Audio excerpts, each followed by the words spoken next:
Good evening, everyone. The time is 7:04. I'd like to call this meeting to order. Vice President Ferguson, could you do the invocation, please?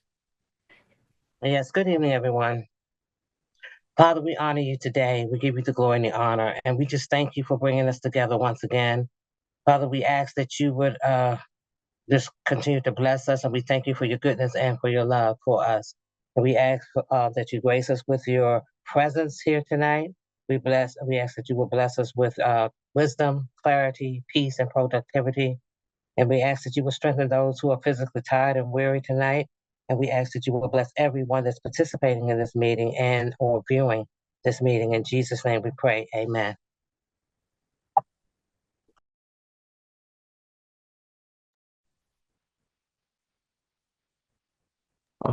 Madam Clerk, could you do the roll call, please? Sure. Good evening, everyone. Councilman Fareed, Here. Councilwoman Guillaume, Councilman Hairston, Here. Councilman Herring, Here. Councilwoman Jones, Here. Council Vice President Ferguson, Here. and Council President Curtis. Here. Is there a motion to adopt the agenda? So move. Is there a second? Second. Okay. Any discussion? I have one. It is pulling the resolution 45 because all the information has not been received. So pulling that from the agenda for tonight and putting it to June.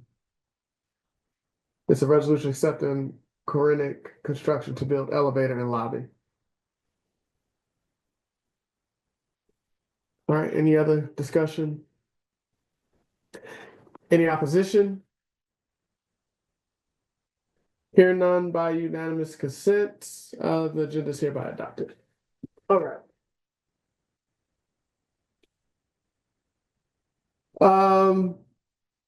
First up is ordinance 10/2025, which is the emergency ordinance to amend ordinance O-04-2025. The first reading was last month, so this is just coming back to the docket again. Is there any comments on this before we move on? Yes. Are there any comments? Sorry. Thank you. Councilman Harry. Yeah, they can just take the word emergency off of that because it's just a regular ordinance. Okay. All right. So when it comes to the public hearing again, it'll just be an ordinance. Yeah. Okay. All right. Thanks. Any other comments? All right, here now we'll move on to resolution 41-2025, resolution to revise the rules, regulations, and fees for the Gold Room. Councilwoman Jones. Thank you, Council President. Once again, I'm resubmitting this resolution for the council's pleasure. Hopefully we'll get it passed this time. Once again, I have exhausted legally and with the state of Maryland, with the county. The first person I spoke to was Myra Leonard. She is Myra Leonard. She is a inspector for the county and was also told us that we needed to have licensed caterers and for food services and food had to be prepared in licensed kitchens. After that, I spoke with Deborah Freeman, who also instructed us that we would have the venue such as the Gold Room would have to have licensed caterers. After that, I got legal sufficiency done on the document once again with Mr. Kropinski, our city attorney, and also asked him concerning the waiver. Because if we're going to have a waiver, I think it should be done legally so that it would protect the city against any liabilities concerning this. And he indicated that you cannot write a waiver over someone else's right, which to me indicated that if I rented the Gold Room for a private event for myself, and I decided that I wanted to let my mother do all the cooking out of her kitchen. That I could, the city, with this waiver, from what I'm understanding with the waiver, is that the city can say, we'll give you a waiver that, you can use your mother's kitchen. And then I don't let my guests know that this is what I've done. And then there's an outbreak of food poisoning. So the city would still be held liable in one way or another. So he did not recommend writing a legal waiver for such a for such a procedure, because the state and the county require us to have licensed caterers, food handlers, and use licensed kitchens. So this information was sent out to all of the council, and they're aware of what his response was. So I'm presenting the Go Room rules again, so that the Go Room coordinator can move forward in doing the things that she needs to do with the Go Room. Thank you, Council President. Thank you, Councilman Jones. I'm sorry. One other thing I wanted to add was, and Go Room's events, they're all, I think, I would consider private events, because I just can't, if I see cars at the Go Room, I just can't go up there and say, oh, there's somebody in the Go Room and it's open to the public. No, it's not. That is somebody's private event that they've scheduled for the Go Room. And I just can't walk in there as a citizen or a guest of the city of Glenarden and see cars and just walk into those events. So those are private events, but they still require a licensed caterer, food handlers, and food being prepared in licensed kitchens per the county and per the state of Maryland. Thank you. I'm done now. Thank you, Councilman Jones. Councilwoman Fareed. Thank you, Council President. I'm satisfied to the sufficiency of the information that Councilwoman Jones has provided. So I don't have any questions on the Gold Room. The only thing, a comment I have, is a comment that I made at our last work session regarding the community room, opening those up for Sunday hours. Per discussion with Ms. Bunn, the community room is not really being utilized during the week, and it would not be a problem to open the hours up for Sunday, and the lease doesn't restrict us, for Sundays either. So there's no restriction in terms of the hours for the Gold Room staff. If they needed to work Sunday, it's the same as any other time, and their schedules would be adjusted accordingly. So this would allow for residents of the city to be able to utilize that space more if it's open on both Saturdays and Sundays. So is that accommodated in this resolution? No, that's what I'm saying. So Okay, I okay. did ask for it to be in the last work session, but it's not reflected here in the rules for the community room. Okay, so we can make those edits. Mhm. Okay. Council Clerk, if you can just make note of that, please, and we can make those edits. Yeah. Vice President Ferguson.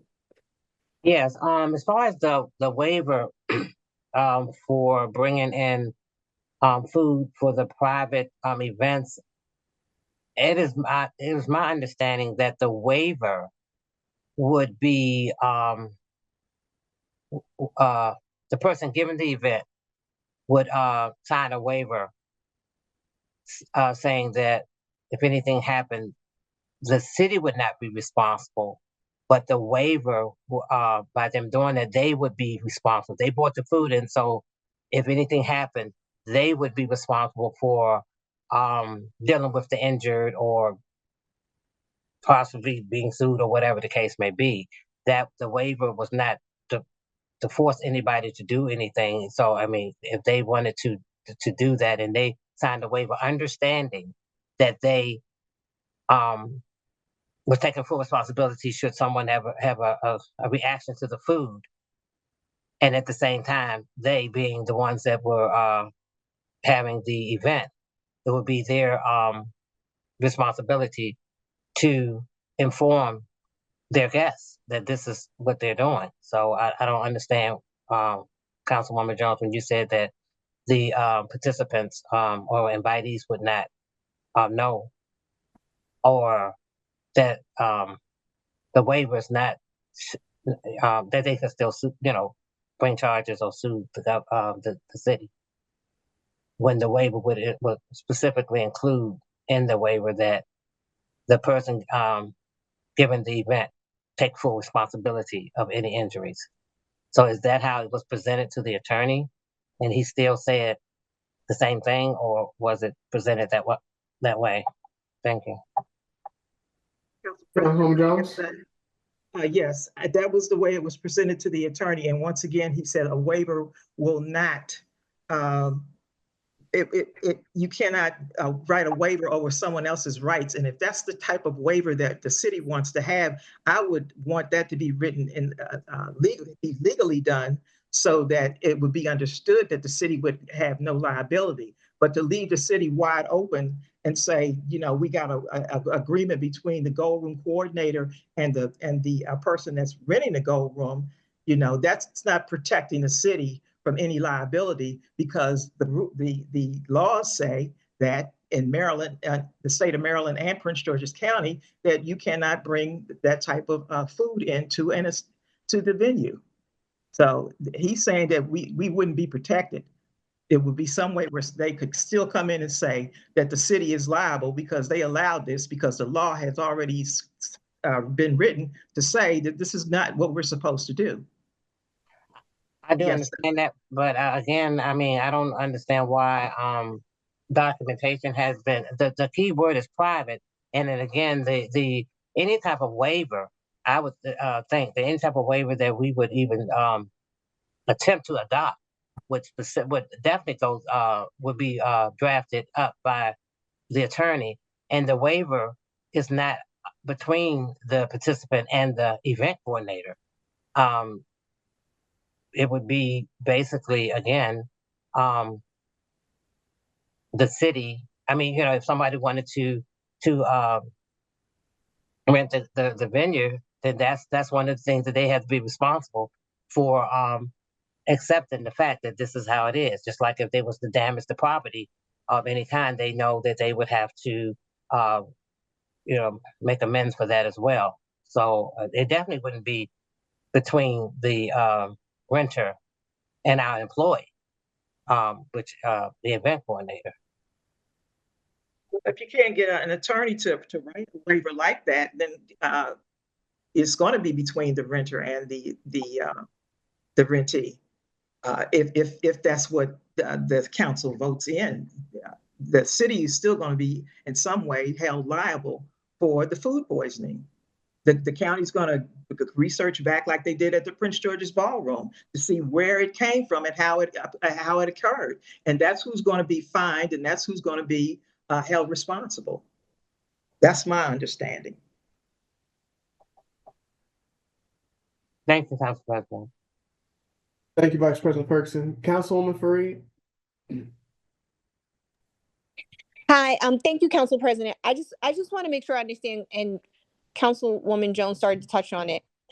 My understanding is that the attorney is saying, if I'm the event host, I cannot waive the rights of my guests. So even if I sign a waiver, and even if I inform them, they have not signed a waiver and an agreement to say that they waive their rights. So if they were to get sick, even if they were informed of the fact that I, as the event host, have signed this waiver, that doesn't sign away their ability to then sue the city because of the food poisoning. And with that understanding, though, and hearing what Council Vice President is saying, I'm wondering, Councilwoman Jones, what if the attendees also signed waivers? So I'm thinking of, like oftentimes if you have a child's birthday party at like an urban air, you as the event host will sign a waiver, but also each of your individual guests need to sign a waiver. Is that something that would help to allow for personal food or non-catered food to be brought in if all of the guests sign the waiver? That's a thought, but it's still, from what he explained to me, the city would still end up, there's some lawyer out there that would find a way to make the city liable because of the fact that the laws have been written. Okay, so it's because of the fact that as it stands right now in the county, the law is you cannot bring non-catered food in. So even if we were to get people to agree to say, I'm not going to sue, they still could sue because we've basically asked them to do something that's It's in really against the contrast law. to the law. Yeah. You have to have a certified caterer, certified food handlers, and it has to be prepared in a kitchen that's certified also. Okay, thank you. You're welcome. Thank I you. think Ms. Bunn had a comment down there in the chat. I'm sorry. The only thing that I was going to say is in reference to the guest signing, I don't think that they will be able to have each guest sign a waiver form. Yeah. Yeah, they sometimes they don't even know their final count until the week and the week of. So I don't really think that they will be able to get each person or hold each guest responsible for signing that waiver. Yeah. Thank you. Councilwoman Guillaume. Thank you, Council President. I apologize for my tardiness, and I did not actually hear everything that was being presented, but I'm going to surmise or assume that I know what this is about. Let me just work backwards a little bit. I believe what Councilwoman Fareed is saying is, and Councilwoman Fareed, you can tell me if this is not what you're saying. I believe what you're saying is the event person would have someone at the door, or we as staff would have someone at the door the day of. So as a guest is coming in, they in turn would sign saying that they know that the food here was not catered by the city of Glenarden. It was catered by their guests. So that way there wouldn't need to be any stacks of guests. Like we didn't know there were going to be 200 people showing up. We assumed there would be 100. So now these extra 100 folks are here. So I don't see, maybe I could hear why that wouldn't be doable, since we usually do have staff working the event. So having staff being there saying, please sign this waiver before you enter the gold room. That's what, and I saw Councilwoman Fareed's hand, her thumb go up. So I believe that's what she's saying. The second thing that I'm saying is I would be interested in knowing or seeing how this was presented to the attorney. I would want to know exactly what was asked, because for me, I would then ask the attorney, well, then how are other entities in Prince George's County who are having events that are not catered legally able to do it? That's what I would be interested in knowing. So if we can have either that information shared with us in its entirety, or if we can have the attorney himself share exactly what he shared and why, so we can present him questions, and I will be fine with doing that. That would be my preference. And lastly, I still stand by what I stated, because Prince George's County themselves have their own facilities. And I would doubt that Prince George's themselves would have county spaces where they actually allow people to have non-catered events. Thank you. Thank you, Councilwoman Guillaume. Mr. President. I'm sorry. Oh, sorry. Councilman Herring? Yeah, I want to follow up on what Councilwoman Guillaume said. I'm not understanding this whole thing. Now, we all know that Prince George's County has a number of rooms where they allow you to have events and bring in food. Now, if the law is you can't bring in food unless it's catered, then the Prince George's County themselves is violating their laws. So that's why you know this isn't actually accurate what's being stated to us. What's being stated to us is you got to have a catering license. If it's a license banquet facility. We are not a banquet facility. We do not use that kitchen to cook. We do not use that kitchen to prepare food. We use that kitchen only to warm, and we only use warmers at that point.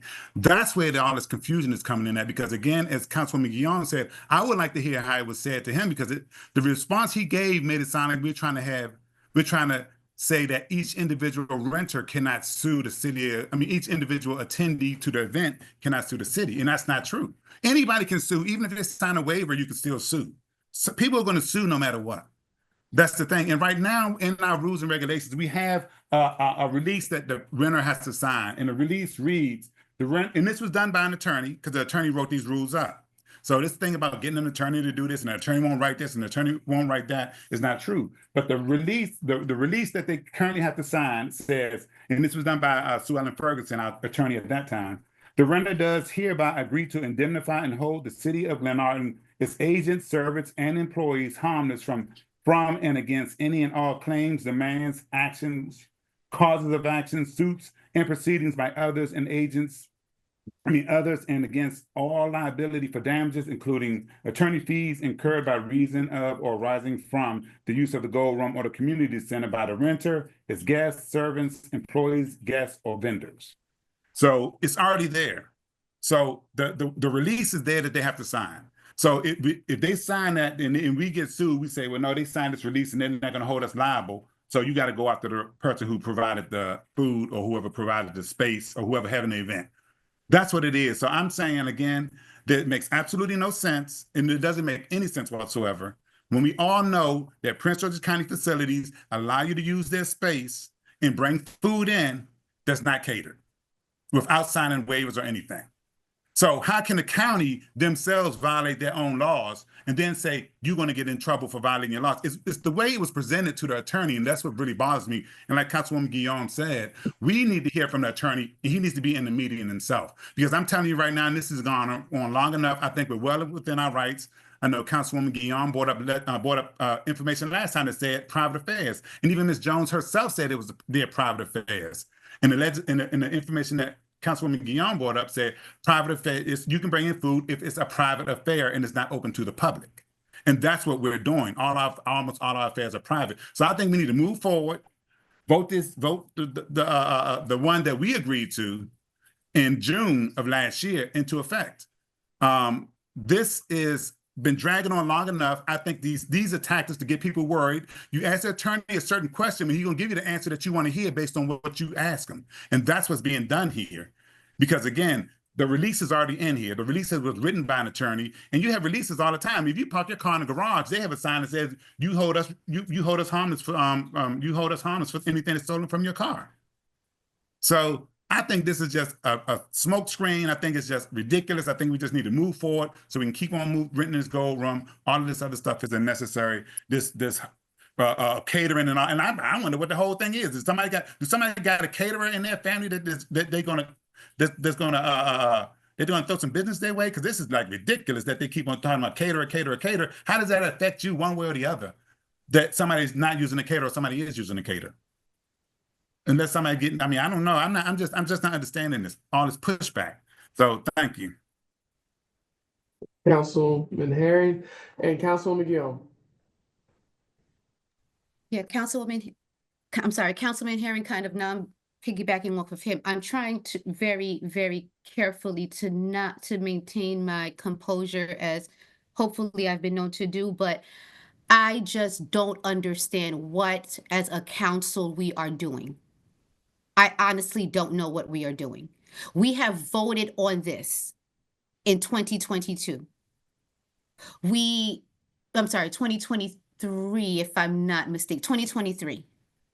We talked about it ad nauseum. We agreed, with possibly the dissension of one. And we keep talking about the same thing over and over and over and over and over again. And it's the same issue over and over and over and over and over again.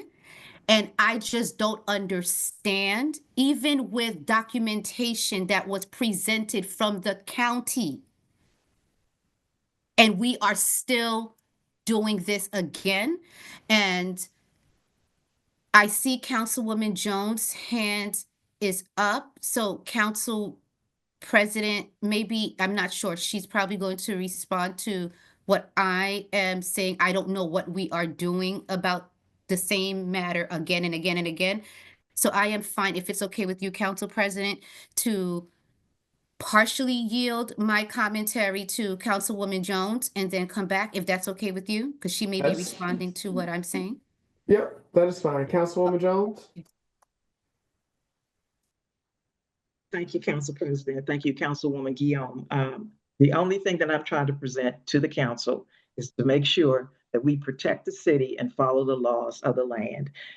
Once again, the program chief for environmental health is Deborah Freeman. Her phone number has been given to the council, her email address. We can reach out to her and have her come and talk to us about why the Gold Room is a venue. That's what she related to me, is a venue that has to have licensed caterers, licensed food handlers, just like the Prince George's County Ballroom, just like the venue down on Central Avenue, and other events that are similar to what we do. Also, like has been requested, we can have Mr. Kopinski come and sit down and talk to us and assure us. And if you all don't want to do that, that's fine also. But I am just trying to present and make sure that the city is not going to be held liable by not following the laws that have been written in the land, the COBRA law and the Prince George's County law that has been written concerning these venues. Thank you, Council. Thank you, Councilwoman Jones. Council President, may I continue? Yes, ma'am. Okay, just to be clear, my interest in speaking to the attorney would be what exactly was presented to him. That's my interest in, is I want to know what exactly was stated to him for us to get to this point. And since Councilwoman Jones has had conversations with various folks, I would like to know from Councilwoman Jones, if you asked the attorney or other folks, then how come Prince George's County themselves has on their website and is advertising venues on their websites that have the opportunity to throw events that allow folks to not bring caterers? From what I was told, it was different liability insurances. And did you, again, I'm sorry, I feel like this is cross-examination. It's not. Did you ask for an example of what the liability insurances were? No, I did not. I understand about liability insurance, though, that different people carry different types of insurance for their venues as what they want to do. Park and Planning carries, because they are one of the largest entities in the county that has the largest budget. They can get liability insurance for different things. But no, I did not specifically ask what their liability insurances were or what it was included in their liabilities. I was just told different liability insurances. Okay, so if I'm understanding correctly, it would be that we as Glenarden would just need a liability insurance. We probably could get that, or we may not need that just by following the rules that have already been established. This whole thing about caterers, before this came out in 2000, I think it was 13. Before all of this came out, before the food poisoning outbreak at the Prince George's Ballroom, you were allowed to do, they had cabarets. You could bring liquor, you could bring food, you could do, just about whatever. But when the food poisoning outbreak happened, then they changed the laws in the state and the law was changed in the county. And they said certain venues will have to adhere to those laws. And from what, like I said, the first person is Myra Leonard. She's an inspector. She said a venue such as the Gold Room would have to adhere to the catering laws. And I asked her where she got that from. She said, you can talk to my boss, Deborah Freeman. And that's who I went to, program chief of the health department, as far as why. And then I presented those different laws. Ms. Jones, your phone is going in and out. I'm sorry. Then I presented those different laws to the council. So, like I said, if you want to call in Mr. Kopinski, that's fine. If you want to call Deborah Freeman and ask her to come to a work session and talk to us, or come in and talk to Ms. Bunn and explain it to her and Mr. Simpson, the city manager, and then they can relay it to us. or have Mr. Kopinski come into the work session and reiterate what he told me, that you can't write a waiver over somebody else's rights, then do those things. I'm just presenting the information as from what I've seen, what I've heard, what I've researched. Okay, so I don't feel that it's necessary to bring Ms. Freeman in because we already have information from Ms. Freeman which supports what we are saying. And we shared that information publicly before, and I am fine with sharing it publicly again to everyone. Council President, may I please have sharing rights? But even with that, what she's saying is contradictory to what she said to me. That's why I'm asking that we invite her But that's the same to the thing, city Councilwoman. and let her.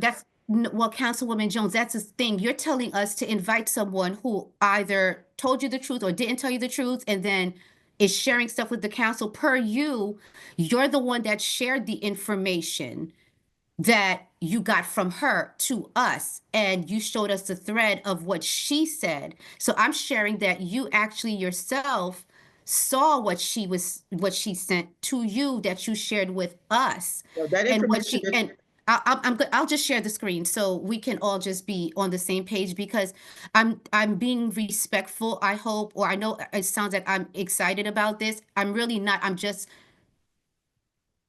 trying to understand, like, what is the personal attachment to this. It's becoming to a point, and I'm trying to be respectful, that it's almost obsessive at this point with this issue about the gold room, where we are simply saying that citizens, if I can do a study analysis on what our citizens make in this city, in this municipality, and we are saying that, okay, if you do not have an opportunity to afford to come here and pay for a caterer, fill this out so we, just like other groups have been able to do, can legally have you do your event here. What we're basically saying is you have to have a certain amount of money or threshold to hold a repast, to hold a baby shower, to hold something here, when the law does not say that. It does not. It does not. And so I will gladly share my screen now. Thank you, Council President. Can everyone see my screen? I can't see the size. So Council President, if you can you just tell me yay or nay if you're able to see the screen? Yes, we can see the screen. Okay, thank you. So as we can see, this message started from Miss Freeman, Deborah Freeman, and it was sent simply to Councilwoman Jones and City Manager Charles Simpson. The council did not get this. Councilwoman Jones, you received what Deborah Freeman sent to you and Mr. Simpson, and so you saw exactly what she sent, and you sent it to us. This is 2024 now, after we had already handled it in 2023. You sent this to us. We then responded like, oh, this is perfect. I'm going up. Thanks, Councilwoman Jones, but see Ms. Freeman's second sentence. Private parties are not required to use licensed facilities, although it is recommended. So you then said, reach out to Ms. Freeman for additional information. Why, if I already got the information from Ms. Freeman right here? Okay, what was presented to her was a public venue, such as a Gold Room must use licensed caterers. We never spoke and told her we were a public venue that is to be used by whatever what is written here. It's strictly this part right here, private parties. And then we go further because Councilwoman Fareed had said, it says food served to the public requires a caterer. A private event is not serving food to the public. I then said something similar. We all said the same thing. I completely understand and agree with Ms. Freeman's words 100%. A license is not required nor mandated, simply recommended. Keep going. And I then highlighted this. from Maryland National Park and Planning. They didn't say anything about liability or anything. And I even attached it, which I am fine. If the chat room was open, I can attach this to the chat for every citizen to look up themselves to show that this is not making sense. The renter may provide food. This is Prince George's County, might I add. This is their park and planning. The renter may provide food such as a potluck. Potluck, out of all places, out of all things. Catered food, prepackaged food to invited guests during a private event. Private. If I'm throwing a sweet 16 for my daughter, that's private. It's not open to the public. Food service. If food is being served during a public event and are being sold, then the renter is required to provide a food service permit. This includes catering companies and individuals. That's all we have been saying now for 2 years. I don't care if it's not called a waiver, it's called something else. We just need to wrap this up because this is becoming a waste of time. Thank you. Thank you, Councilwoman Guillaume. Councilwoman Jones. Thank you, Council President. And once again, there is nothing personal that I have for or against anyone, or that I'm any way that I will benefit other than making sure that the city is covered against liability. Thank you, Council. Then if that's the case, I'm sorry, Council President, then if that's the case, then I propose doing what Councilwoman Fareed suggested. We have staff at the doors when we're coming in during the holiday party. We have some folks that are at both doors. Then what we do is have somebody at the door. We have a stack of papers that before they even enter the main gold room, the ballroom, they sign. That's it. So now no one can say that they did not know that this was not a catered or non-catered event and stuff like that. This is becoming something that is almost like a penalty for people who don't have money. And let me just say this, I'm taking it personal. So I can own that. Citizens who are on this call, I apologize. I am taking it personal because I know what it means for me. I can't speak for anybody else. For me, when my mother wanted to do things for my brother and I, and she was able to go into certain places because she couldn't afford it, but we could bring our own food. So this right here, I see myself, I see my mother, I see my younger self, and I see others. And if we can't even budge, I mean, for God's sakes, we're for citizens. I mean, this is becoming something like, this is like the Taj Mahal, and we, can't have people come in bringing aluminum foil pans for, for their family. Come on, sign a daggone paper and call it a day. If the renter has to sign it, fine. Then if their guests have to sign it, like Councilwoman Fareed mentioned, fine.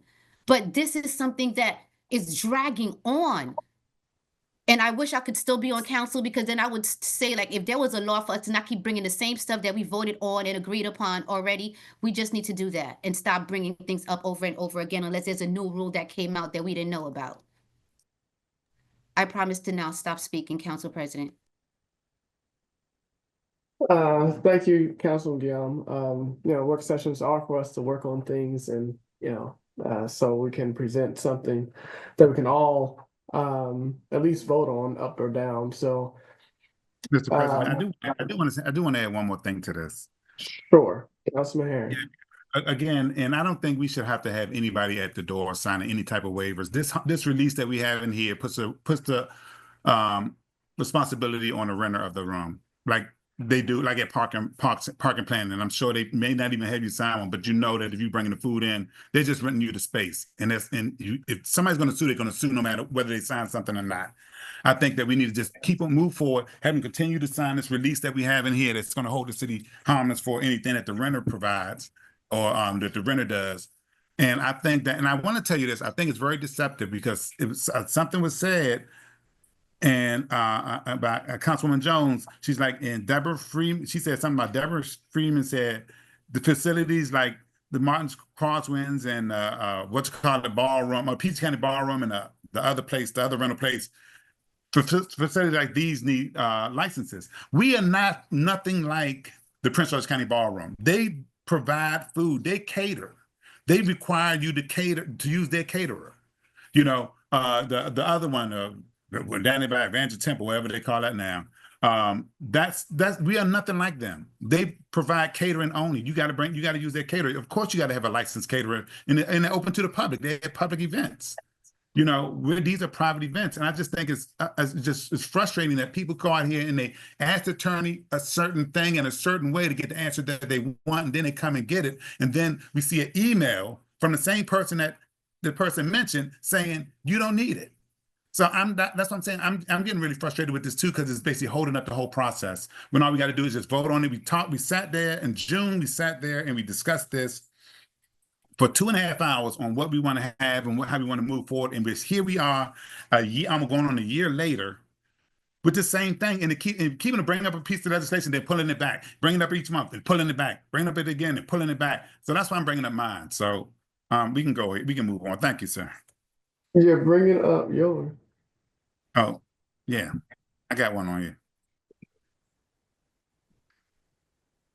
Okay, because I was going to make a recommendation, but since you have one on here, so let's just combine the conversation.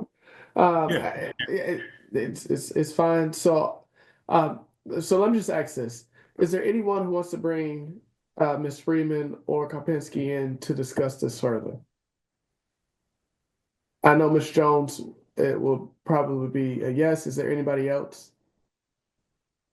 Council President, I'm fine with going into closed session with the attorney if we have to ask specifically what was asked and told to you.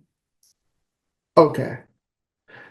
Is there anyone else? Because what I want to do, I don't want to, if there are 4 members who would like to proceed, and we'll get to Councilman Herring's one. Well, Councilman Herring, why don't you just go? And then I'll wrap this up after you present yours.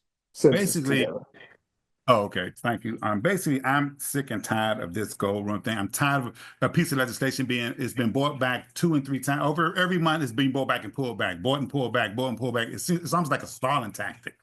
So I just said, I just brought back the resolution that we originally agreed to. This is the legislation that we talked about on June the 3rd, at the June the 3rd work session, where we agreed to all of the changes that we were, and everybody was in favor of. It was like 8 changes. And that's what's in my document. What we discussed, what the majority of the council agreed to, and that's what I'm bringing up.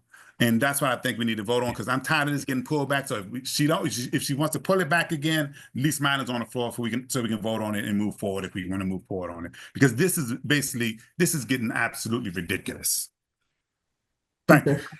Thank you, Councilman Herring. Councilwoman Fareed.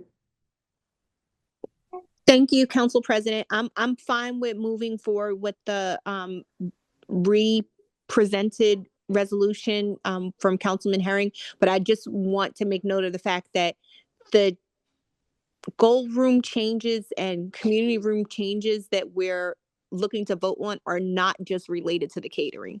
There are some other modifications that Ms. Bunn has put in there, and some others that we've discussed. So I just want to make sure those get added as well.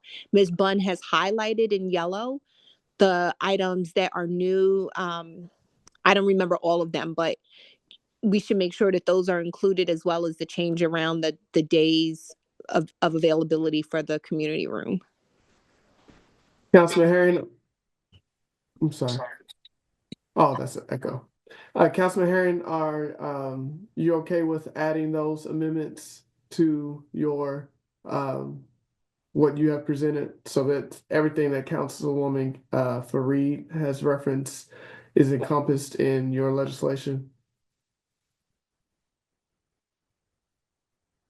Councilman Herring? Sorry. See, this is what's really holding this up, because again, now I'm looking at what they have here highlighted in yellow, and they've changed the times. See, and that's what I don't like. I mean, if you're going to bring this stuff up, you should bring it up prior to now, because this is completely different than what we had in here. They added a Saturday event time slot from 8:30 to 3 to 1, inclusive of your setup and breakdown. All parties must be out by 1 a.m.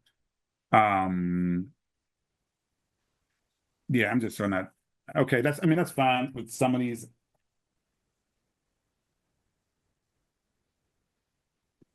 I'm just trying to see why they see, and that's what I'm saying. This is how we get here because they start adding stuff in these rules and regulations that we haven't even discussed because this was not discussed back when we went over this back on June 24th. But now we got a new document with new changes, and I don't know if has anybody else seen these. Which one are you looking at? This is the So I can one I'm bring looking it to at the screen. the one that's R41 2025. R41 2025. I'll bring that to the screen so we can have it.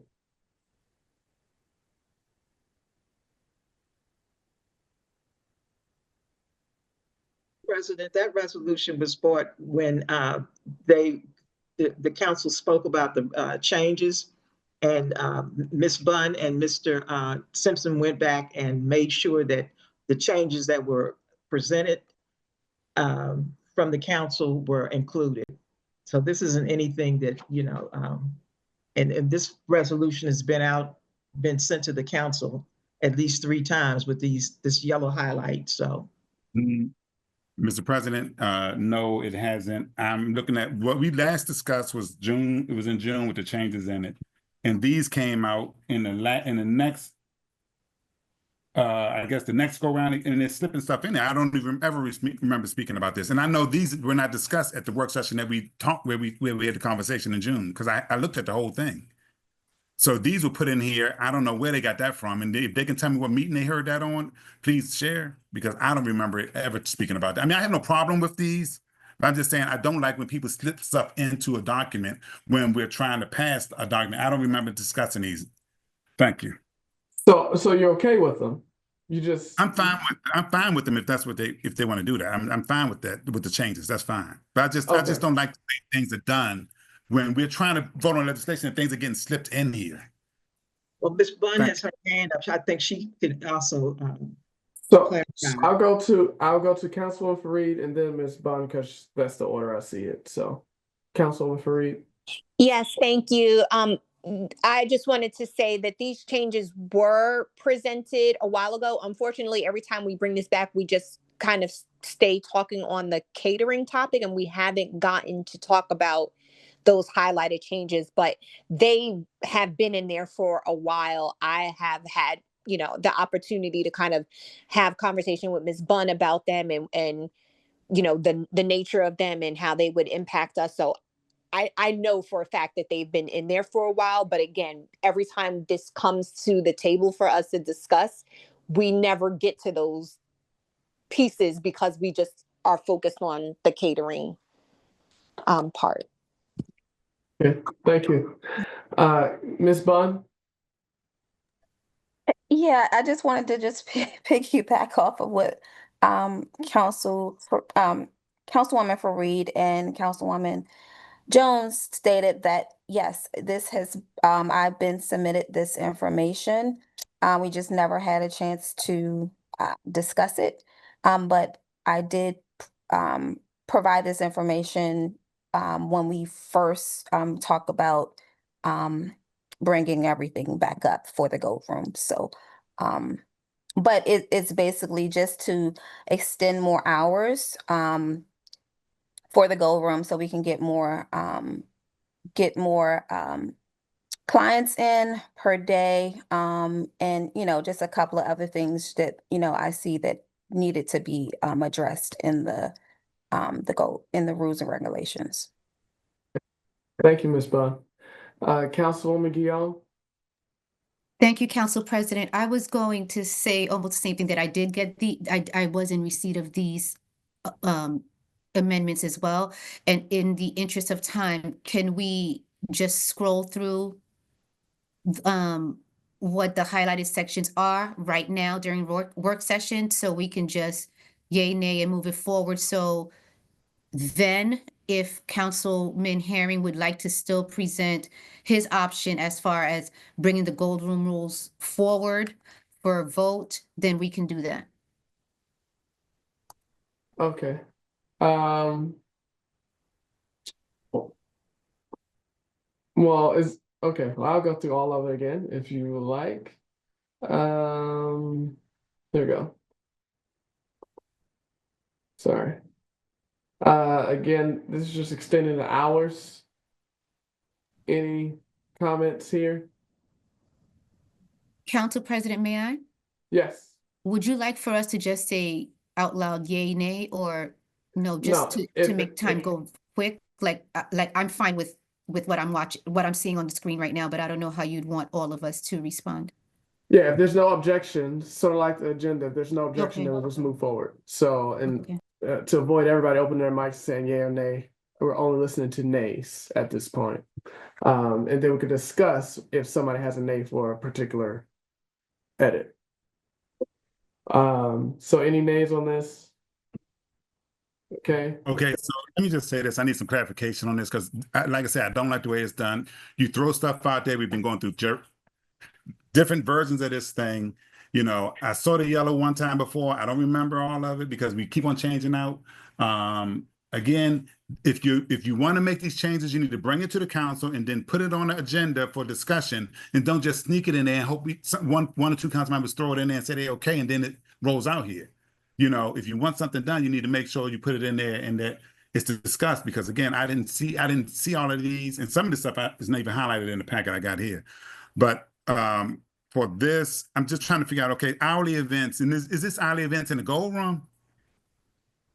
This is for weekend workshop classes only between the hours of 8 a.m. and 10 p.m. What is that for?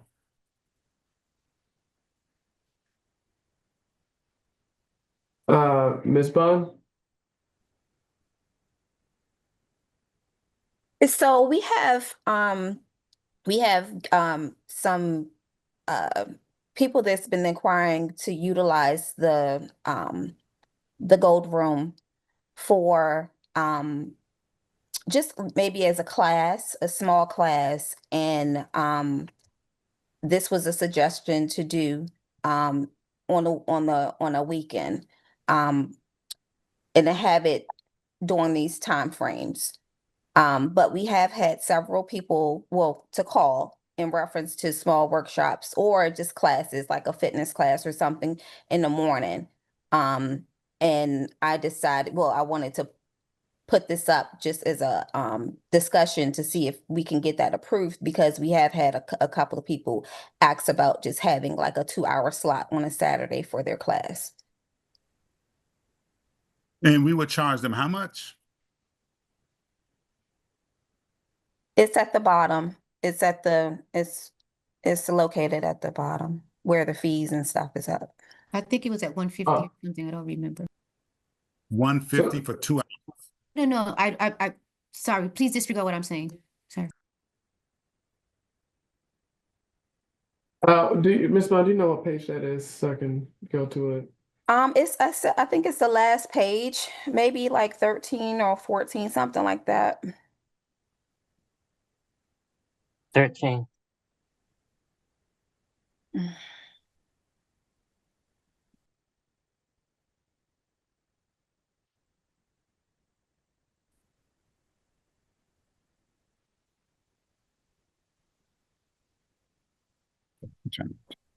Can you see it, Councilman Harris? Where is it at? So the 250, well, don't go down some more. It's highlighted. Yeah. Sorry. So Yeah. the 150 per hour, 2-hour max.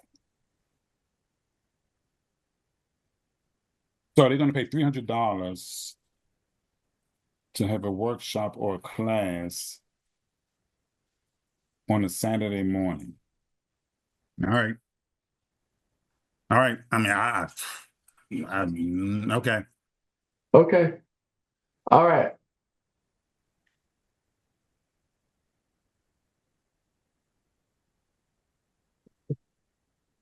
All right. Any other comments on the times? All right. No changes there.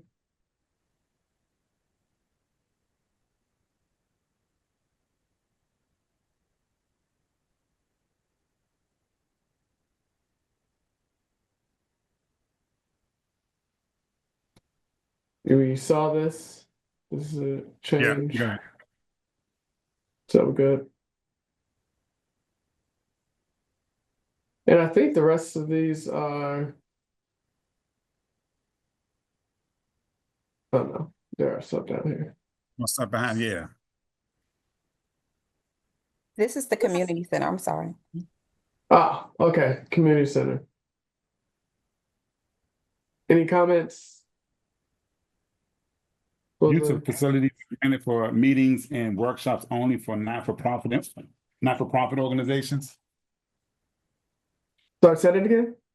I'm reading events, smaller celebrations, meetings, seminars, and workshops only.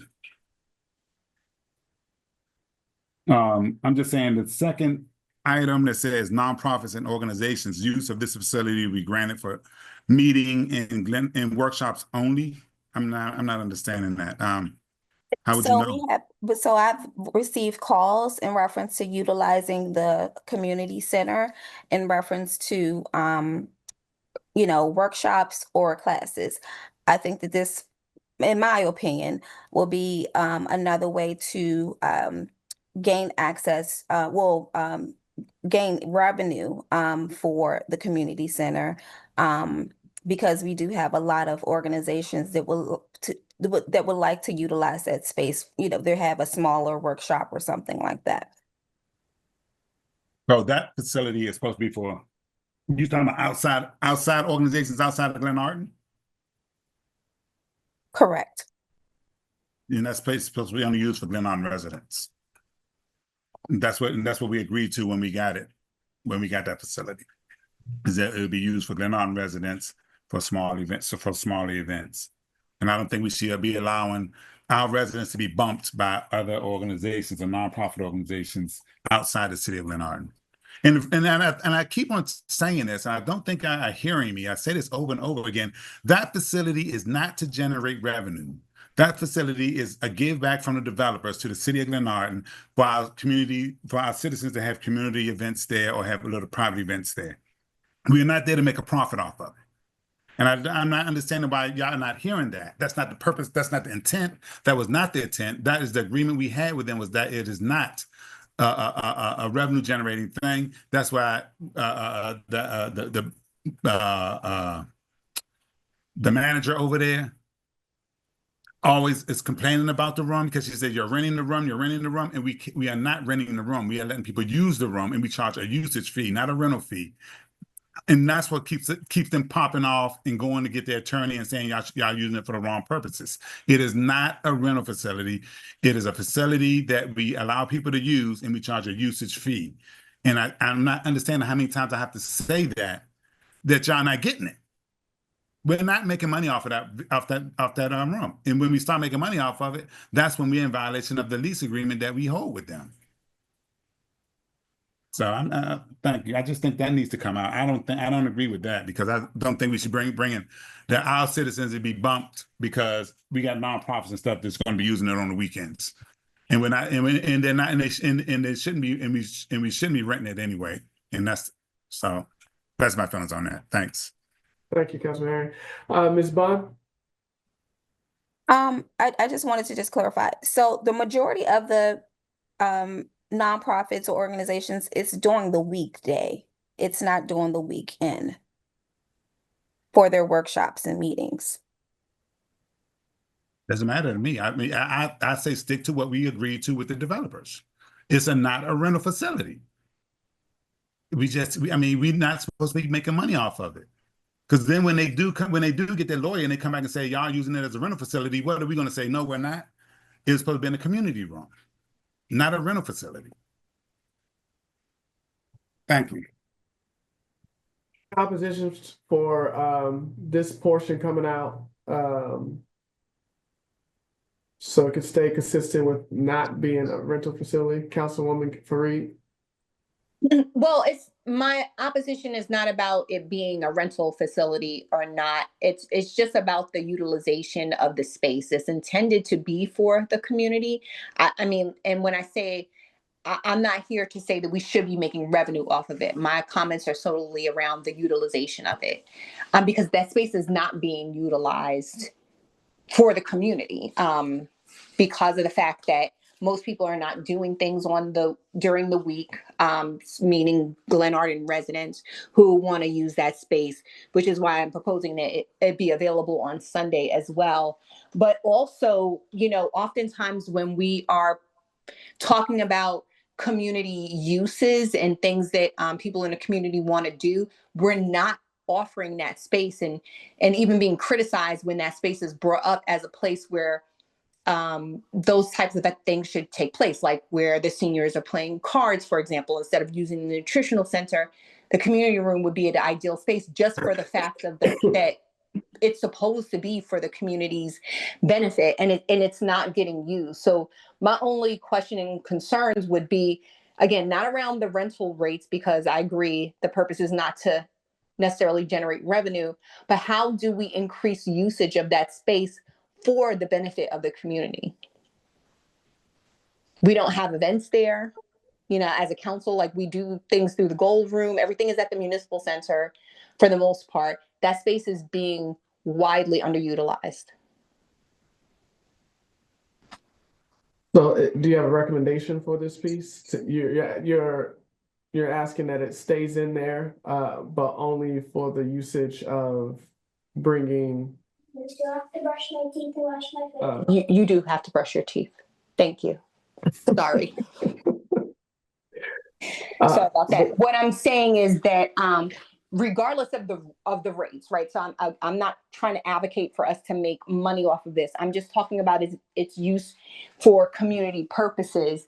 And I understand that's why Ms. Bunn was trying to extend it to not-for-profit groups. My understanding, though, was that it was not-for-profit groups who were providing services to Glenarden in some way. So not like, not some random group from Montgomery County, like, oh, that's a cheap space, let's go over there and use it. But there's, some benefit to the city and the community of that organization being able to use that space. Okay. Councilman Herron, are you willing to, do you understand that piece, it not being the revenue piece, but just it being utilized because it's not being utilized by nonprofits that can service the city of Glenarden? But you're still going to rent it out. You're going to charge them something.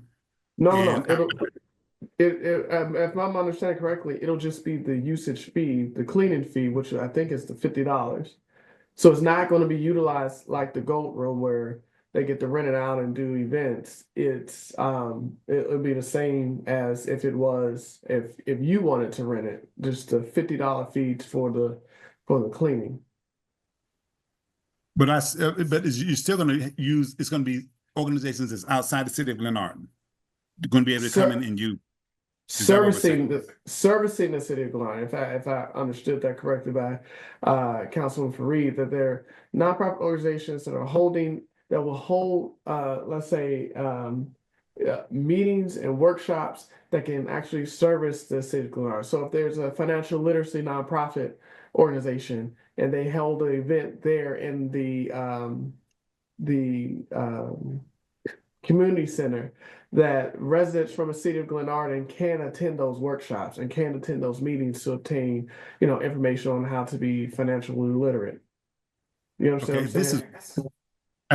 I guess my problem is this is where we get into a whole big to-do, because again, once you start doing that, you can say, well, it's for citizens of Glenarden, but none of them show. So you're still saying the exact same thing here, that you're going to give it to organizations that's outside the city of Glenarden, and nobody may not even know about it. They're not going to advertise that they're going to have it.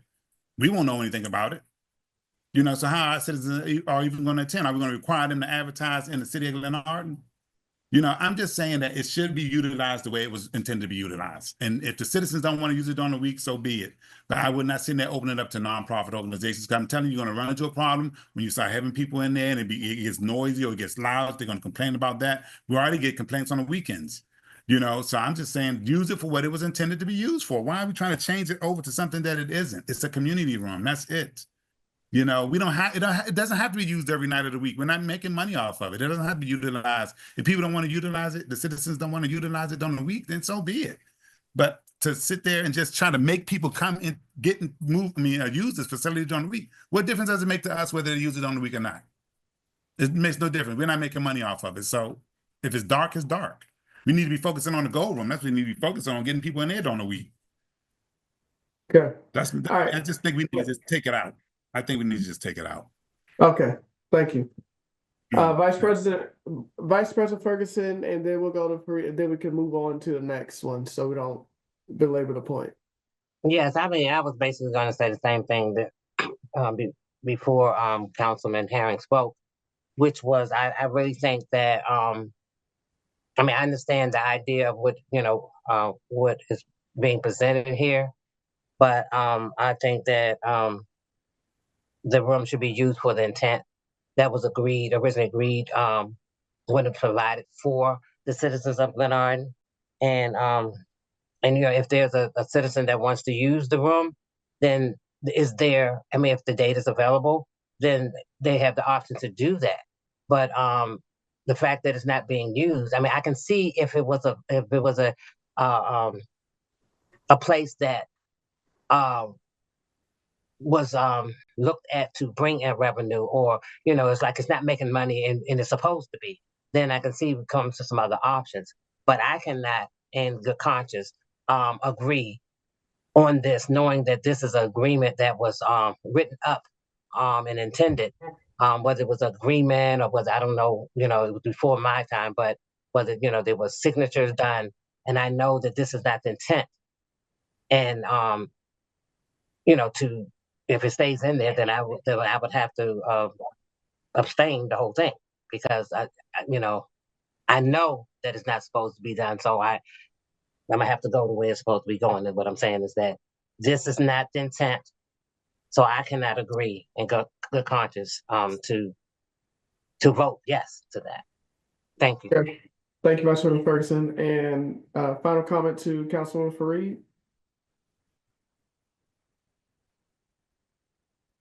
Thank you, Thank you, Councilman Curtis. The lease agreement does not explicitly state Glenarden residents. It says for the community. But regardless of that, I'm wondering, do we run the risk of, if that space is underutilized, of the space being taken back from us? I'm hearing that there's being complaints made about the space. If we're not using the space, can the lease holder just say, we're going to take this space back and repurpose it for other reasons? And this is not to advocate for the not-for-profits using it. I'm just talking about just usage in general. Mr. President, Mayor, Yes, Councilman Herring. the trigger that would allow them to pull that space back is if we lose certain amount of retail. We got to have a certain amount of, there's got to be a certain amount of square footage of retail rented out in order for us to keep the room. So if we lose Wegmans, Nordstrom's Rack, Party City, and say Costco, or I think Wegmans and Nordstrom Rack and Party City's already gone, that can basically say they're less than the square footage that they were required to have in order to give us the room. So that's the trigger. So if they're not renting out enough retail space, the agreement says they can pull a room back. That's the trigger. Okay. Usage. Thank you, Council President. So, I mean, my point still remains around the usage of the space and making it more available to the citizens. And that's why I'm suggesting that we make it available on Sundays as well.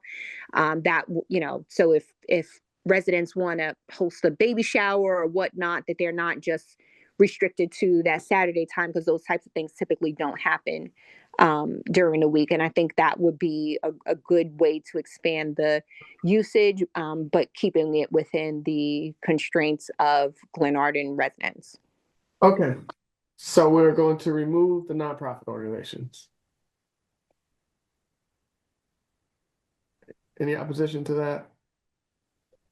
Great, we'll move on. And Council Clerk, you just make a note that we'll strike the nonprofit organizations. It is on page. Well, it's 23 in the document, but 2 as it relates to the community center. Any comments on the excessive cleanup or any damages to the facility? Okay. think. Oh, here we go. Any comments on the drop-off services?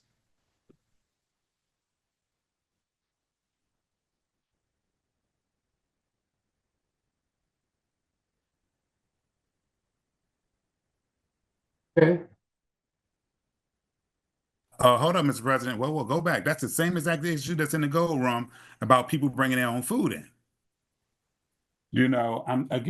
It's requiring liability waivers, food handlers permits, signed master agreement. This it's crazy. This is just a room. That doesn't even have a kitchen in it.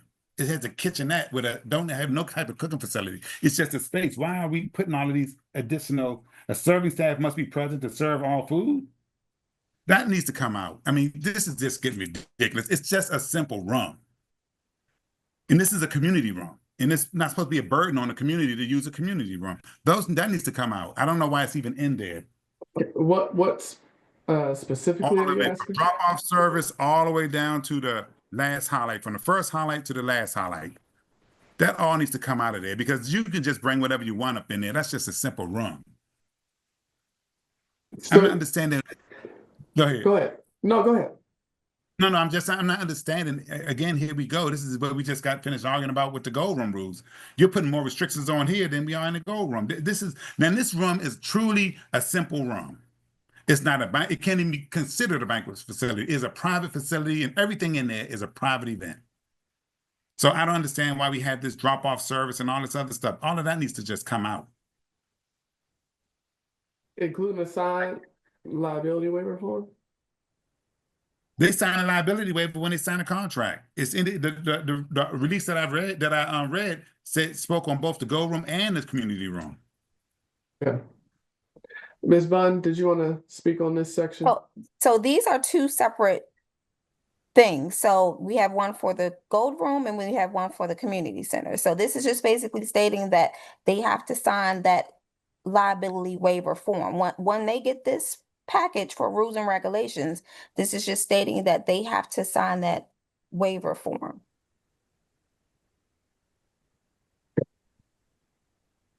All right, so Councilman Herring, so I understand what you're talking about for the other two, but for the waiver form, I think that will stay in. Because that will give them the ability to bring in their outside food. They sign that anyway on the contract, the release. But I'm just saying this is basically saying the same thing as in the gold room. Because now that I'm looking through more of it, it's got a whole section in here about. Yeah, and I think that's what Ms. Bunn is saying, that this is a separate agreement. So if they're not renting a gold room, they're not going to see that gold room agreement. They're only going to see this agreement, which is no, they don't. They use the same contract. Well, we don't. And it has the same. It doesn't have the release isn't on the contract that you're using. No, it's not. You're not. Okay, the release is actually written for both rooms, and I'm not sure why you're not attaching that to the contracts for the community room for them to sign. What I'm saying is this is rules and regulations that will be provided to the client when they sign their agreement form. This is just stating in bold writing what is necessary and what they need. When they sign their contract, do they sign that release that's attached to it? When they sign, yes, they do sign the waiver form, but this is rules and regulations which they will get in hand about what they actually have to do or what's needed. Okay, so here we go again. Yeah. Catering again to bring food up in there. So go ahead, Ms. Bunn. Ms. Bunn, you're on mute.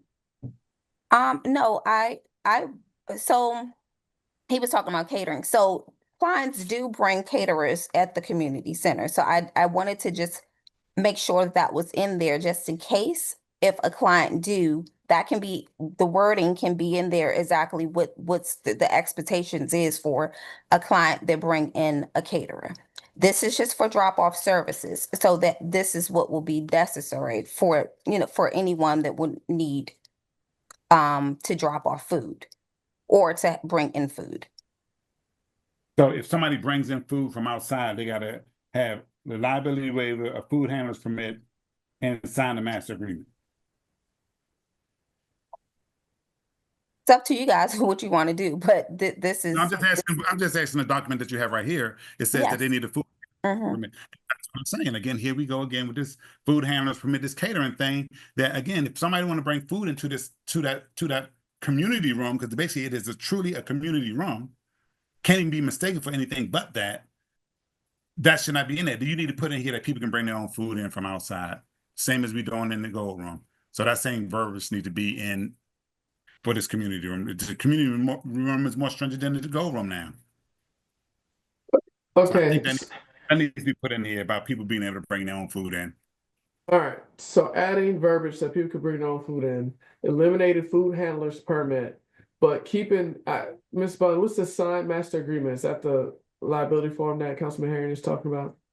No, the liability waiver form is something separate, but the master agreement, it basically, it goes into more details in reference to like responsibility, like or like Okay. what's necessary for the actual room itself. Okay, so we're keeping bullet point 1 and 3, erasing bullet point 2, and adding verbiage that outside food can be brought into the community center. Does that capture what you were discussing, Mr. Herring, Councilman Herring? Mm-hmm. Thank you. All right.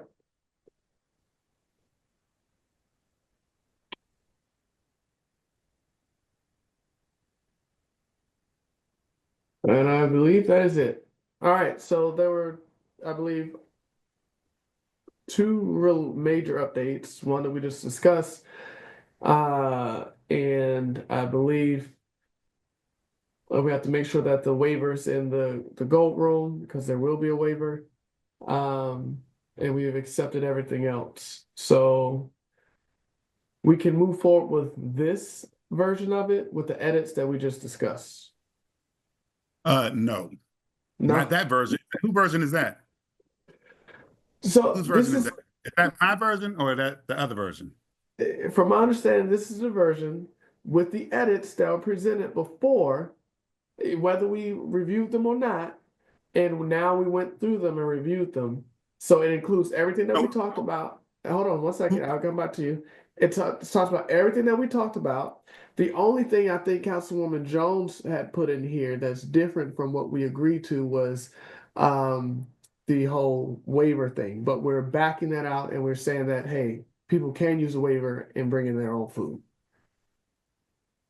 No, because No. this version is the original version that we did prior to discussing the changes. That's what this version is. This version doesn't have, we had 8 changes that we made on June 4th. This version don't have those changes in there. Okay. All right. So That what was we'll the do. problem. That's why I bought my version. All right. So what we'll do is we'll use your version and make sure that these highlighted sections in this version is integrated into your versions, into your version, with the edits that we just discussed. Any opposition to moving forward with that plan? Therefore, we'll use that, and this can move forward to a vote, hopefully a final vote, during the regular session. All right. And if we can make those edits this week and have it ready for the public hearing so that council members can have ample time to look at it, read through it, and so if there's anything that we missed that we can make a comment on and add it before the regular session. Okay. Okay.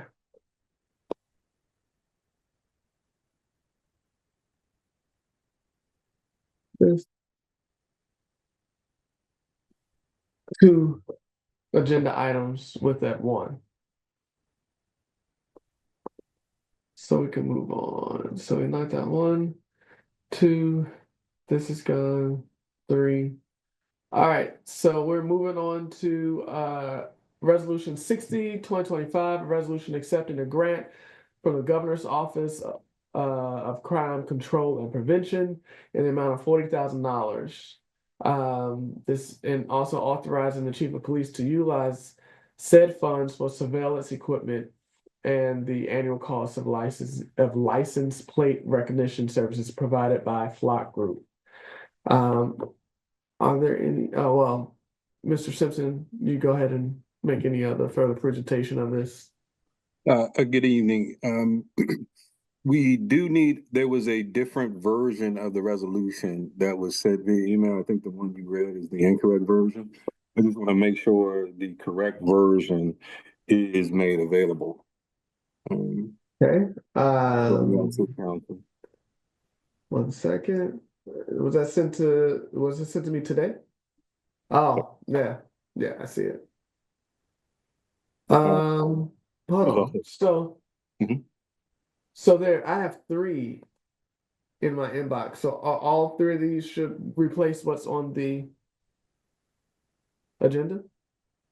60, 61, and 62?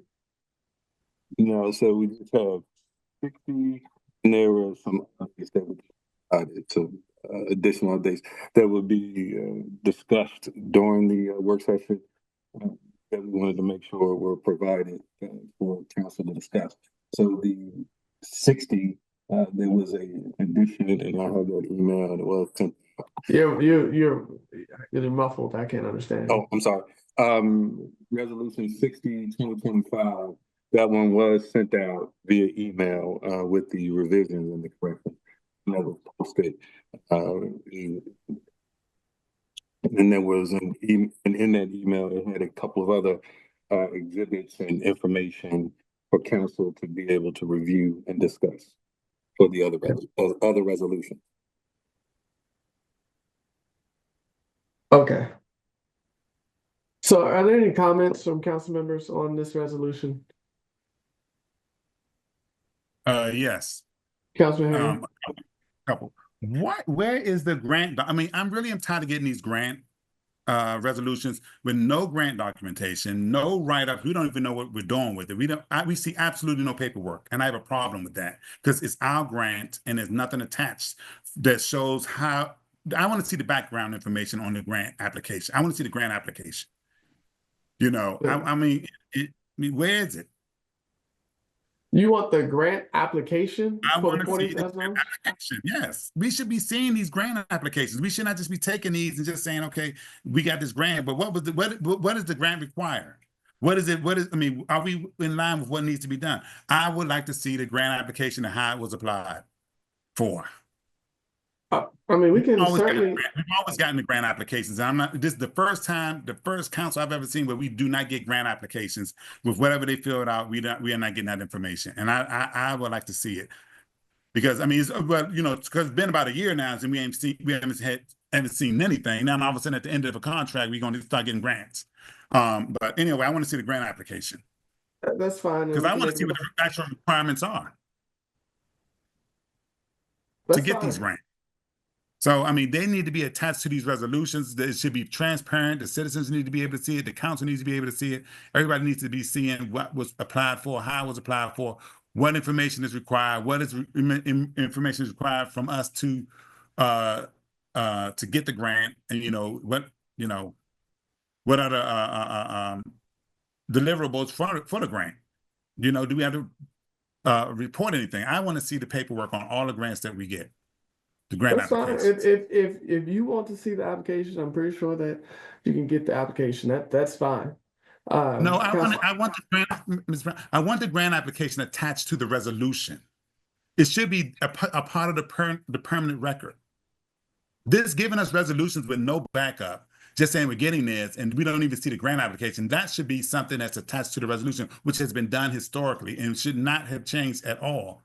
I would like to see. We've always had the grant applications attached to it. We should be able to go pull that grant application and be able to see what's what. So, Councilman, I completely understand that. have not seen a grant application attached to a resolution. So I don't doubt that that's what happened before I was on council. It certainly hasn't happened while I've been on council, but I'm not arguing that we should not see it. I'm just saying that, two things can be true. It was done in a prior council, but it wasn't done during this council. But certainly if you want to see the application, we can request it. And if council members want it attached to the resolution, then that's fine too. Councilwoman Jones?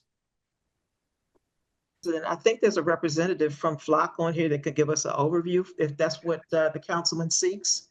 I don't think he's talking about that. So at this point we've already been awarded the funds. Right. I don't think that's his issue, and you can correct me if I'm wrong, Councilman Harry. No, I understand that he wants the grant application attached to the thing to tell him what the grant writer applied for. Yeah. But like I said, there's also a representative from Flock on here if the council needs an overview of this particular grant. Okay. So Councilman Harry, so that's one issue, but now that we do have The other issue, we do what? Go we ahead. we do have, so I get that. I'm not discounting that. But do you have any questions related to the flock? And we can get you what you asked for, but as it relates to the flock agreement and the surveillance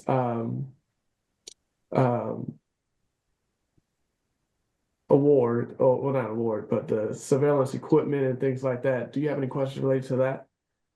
Yeah, I want to know. Okay, so what is this? These are license plate readers, correct? I believe so, And but I will. are they going on? You think so, but see, that's what I'm No, saying. You should think so. That's why you had the grant agreement. That's not what I'm saying. Let me finish. Now, I've worked with or have seen Flock in action, so they do many of things. So I was going to say yes, but I did not want to speak for them. So that's why I was going to say we can ask them directly if a representative here. That's not that I think or no. I'm just going to yield the floor, one to the chief if he's on, and two to Flock so that they can explain what is going on. All right. Okay, first, before you yield to Flock, Okay. because I don't need to hear from Flock yet, because I don't need to know what they're doing yet, because I want to know who is recommending we get these on board. Who's recommending this grant? Who on our staff? Because it looks like somebody just got us a grant and nobody on the staff knows what's going on. So who is recommending this, and what is the purpose of them recommending that we get this grant? Okay, so I'm gonna let Captain Robinson step in, and then I can follow up. Go ahead, Captain Robinson. Good evening, everyone. How you doing, council, citizens? I can give you an overview on what the system does. Is that what you want, Mr. Herring? I guess I want an overview on why we want them in the city and what is the purpose of them getting this grant, and how will it affect how will it enhance the safety of the citizens and protection of the citizens? Okay, yeah, I think I can answer that question. So this grant it's twofold. It has to do with some surveillance cameras and also the license plate readers. So with the cameras, we selected three live surveillance cameras, and what those cameras are gonna basically show, it's gonna be in all the parks, the 7th Street Park, the Veterans Memorial, and the Martin Luther King parks. So those cameras are gonna be there.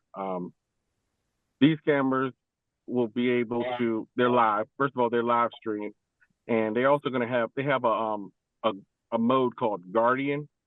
And that mode is that, let's say that all the parks, let's say the parks will close at 7 o'clock. Okay. So we have this on Guardian mode. So therefore, those cameras will alert the police department, because we'll be monitoring them.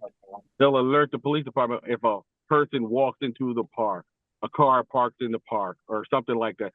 And the veterans is definitely good for the Veterans Memorial. It can keep that nice and safe. So If anybody walks into the Veterans Memorial, we'll be able to see who it is, when they're doing it live, so we can actually get someone there. This will prevent crime from taking place, but it reduces the incidents that are currently taking place. This will allow the police to be more proactive in other areas with those cameras. Now, as far as the LPRs, the second goal of this project is for the license plate readers, in addition to live video camera, and they will assist the police departments involving motor vehicles. This is for motor vehicles. There's been an increase in stolen auto, carjacking, vehicle break-ins in the county. These cameras will help identify vehicles a lot quicker that are involved in these incidents, allowing the police to solve these matters.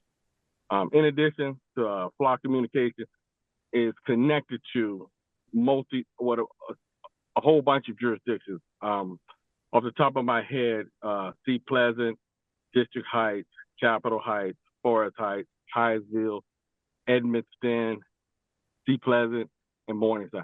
All of these agencies are tied into this block, so we'll know what's going on there. So if an incident is happening there, and if it comes through Glenarden, we'll be alert. So I think we have like 4. We have 4 of those, and these cameras these license plate readers are going to be basically strategically placed in the city, like as you enter the city, at all the entrance points of the city. So I'll give you an example. Like Sunday night, if you're watching the news in Laurel, like 47 vehicles got broken into. If we had those license plate readers, if those persons would have come into the city and was committing those crimes, 9 times out of 10, our cameras would pick that up, and we'd be able to identify the persons that actually broke into those vehicles with the LPR reader. So that's just an overview of what both of those systems will do and what we think that they will do for us. So the LPR readers are going to be stationary. Yes. And it's going to be reading every citizen who goes in and out of the city's license plate, and everybody that's going in and out. Yes. License plate, correct? Yes. And so you'll know when citizens are coming and going any time of the day or night. What we're focusing on are vehicles that are wanted.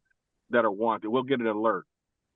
So it only gives the vehicle description, and the plate. That's what it gives. Okay, so I'm reading the chat, and they're saying that no personal data is captured. If you got my license plate, you got my personal data. I'm not understanding that. Okay, so because I'm gonna tell you, I'm a big proponent of privacy, and I don't think nobody should be monitored on when they're coming and going out of the city. I think that things like this, and it really bothers me that we even got approved for the grant, because this should have been brought to the council and discussed before it was applied for. Again, I'm a very big proponent of, and I don't, and they saying they're not capturing data. I don't believe, if you got my license plate number, then you got my data. You going down the motor vehicle and getting everything on me that I have down there. So you got my data. And so you're going to be monitoring every citizen who goes in and out of Glenarden, when they go in and out of Glenarden, and what time they go in and out of Glenarden. And then there's nobody's business where people travel or when they leave or when they come. I just think that, again, I'm not seeing a safety issue. I mean, I'm not seeing how it's going to affect anything different. I mean, yeah, people come in here, by the time you find out, I mean, like you say, cars are broken into or stolen out of Laurel, they're going to walk in and drive out in the car that they stole. Oh yeah, you'll see my license plate leaving after they steal my car. So I mean, if you watch the video, you see that the persons that were committing those crimes, they were on foot while a car was riding right beside them. They're driving with them, so it would definitely have helped us in that situation. Can I also say that I think we have to examine. I mean, I think in what, April? Well, consistently we're asking the police to be proactive and to make the city safe. and have been some have been criticizing because the police are always reactive. And now we're presenting something that can help police officers be proactive. I'll give you an example of how this can work. One, a lot of agencies are trying to cut down on high-speed chase because there's a lot of people complaining that it's causing accidents. There's just one, I think last week or the week before last, where a mother died because there was a chase, and the person zoomed through. It was right on Martin Luther King, right before you get to Glenarden. Yeah. And unfortunately, the mother died. But just imagine if you had license plate readers and they did not pursue that chase, but they had the license plate reader said, "Hey, you know what? We got license plate XYZ that is speeding and wanted," and that person was headed towards Glenarden. And instead of them being a high speed chase, they slowed down. But as soon as that car entered into Glenarden with Flock license plate reader, Glenarden police could have been alerted and they could have devised a way to safely pull that car over or at least trap the car in a way so they could not speed through the city. Like at some point, we have to be on the side of police officers if we're constantly beating them and saying, "Hey, you got to be proactive, proactive, proactive." And they are trying to be proactive. And now we're saying, "No, we don't want that." Well, we have to decide what we want to do. This is an opportunity to keep Glenarden safe. There's been another, and I've been at these seminars before, flock safety, where there was, this was in Atlanta, where a stolen car had come into on an off ramp into one section of the city, and it alerted police officers. They were able to capture that individual, and I believe capture guns that was in that car. And I don't know if they were going to do a drive-by or anything like that, but these are the type of 21st century policing tactics that are used. They're not sitting up there looking at up. Derek Curtis is leaving the city of Glenarden there and wondering when he's going to come back. This is not that. I get that some people may have anxiety of their license plate being read, but as someone who does not habitually commits crimes or stealing cars, I mean, there are cameras that capture. I mean, I've been caught on pretty speed cameras. They capture your license plate. And so I just think that we have to, if we're going to task the policing department of being proactive to make this city safer and cut down on these carjackings and cut down on so many other things, then at some point we have to be open-minded to employing these 21st century tactics that are safe and that can help us keep our community safe. Okay, Mr. President, let me just say this. So, because we can wrap it up. Let me just say this. Let me ask this. How many high-speed chases have we had in Glenarden? Okay, there are none. Okay, how many, so my thing is you're bringing a scenario that's never happened in Glenarden. And my thing is, and I'm going to tell you, I've seen a high-speed chase in Glenarden, and it was coming from 704. I was sitting at the light, and the guy flew right by me. He went around. Flew around me, went down Alwick Road and got on the beltway, and the police was right behind him, hightailing it. And another question is this. Don't police cars already have video on them? So if you're chasing somebody, aren't you getting the plate anyway? Okay, can I respond? But hold up, but aren't they getting the plate anyway? So my thing is what's going to stop them from doing a high-speed chase? Just because they got a license plate reader? I mean, no, that's not going to stop a high-speed chase. When they see the police, they're going to step on the gas again. And my thing is this, people will feel more safer if they see the police out here patrolling in the streets. Then they feel safe and secure. That's being proactive, presence is everything. That's what people say, that's, I mean, so basically they're going to say you're going to put cameras out there and that's supposed to make us feel safe. No, you're only going to be monitoring the people that's going in and out of the city. And like I said, again, it isn't about somebody doing anything wrong. I just think people have a right to their privacy and they can come and go out the city whenever they want to, and they don't have to be monitored by the police. And I'm going to tell you right now, I'm not saying this police department is bad, but we've had a police department that was horrible. That was collecting information and sharing it with people all over the place, So I'm just saying, I believe in people's privacy. I believe in people's right to privacy. I believe we always so busy trying to get technology to take the place of actual personal intervention and personal monitoring. But again, I just think that I don't see where this is going to make a bit of difference in the city of Glenarden. I think this should have came to us before it got to this. And that's another problem I have, is that these decisions are being made by who? Who said we wanted this? Did the council say they wanted it? Did the council want to apply for it? You know, the contract that we have in place says that it's supposed to come before the council. Decisions are supposed to be made before the council, and decisions are supposed to be made. This has not come before the council. And that's another problem I have. Again, I'm not a big proponent of speed cameras. I really am not. I think it's just a revenue generator. That's it. And once people know where they at, they move them so they can make more money off of them. So that's just my feeling on this. So Yeah, and I completely respect your opinion. Thank you. I'll just turn it over to Mr. Williams briefly to add to any thing that we missed of what flock safety can do for communities. Yeah.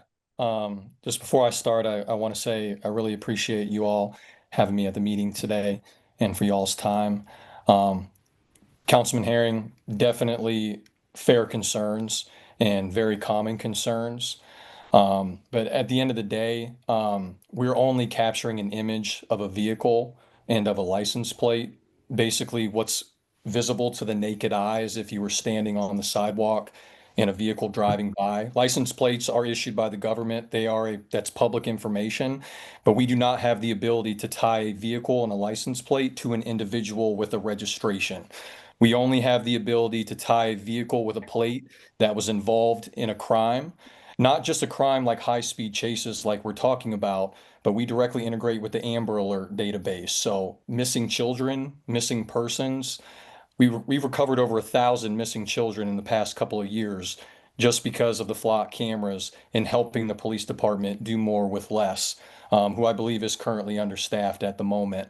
From a staffing standpoint. And so there's proactive measures that we take that are public facing to the community, making them well aware of what the intent of the cameras are, what kind of data is being captured, what kind of data is not being captured, what the intended use cases are and the prohibited use cases, just so that there's not any misconception of the big brother. There's no facial recognition in the live video cameras. It's simply just an image of a vehicle and a license plate, and there's millions of images that are being captured. So the police department wouldn't even have the time to just sift through images to potentially even attempt to use for bad reasons. You have to have a reason to log in to the search database to even search the vehicle images. And every login is actually recorded and it's audited for accountability purposes.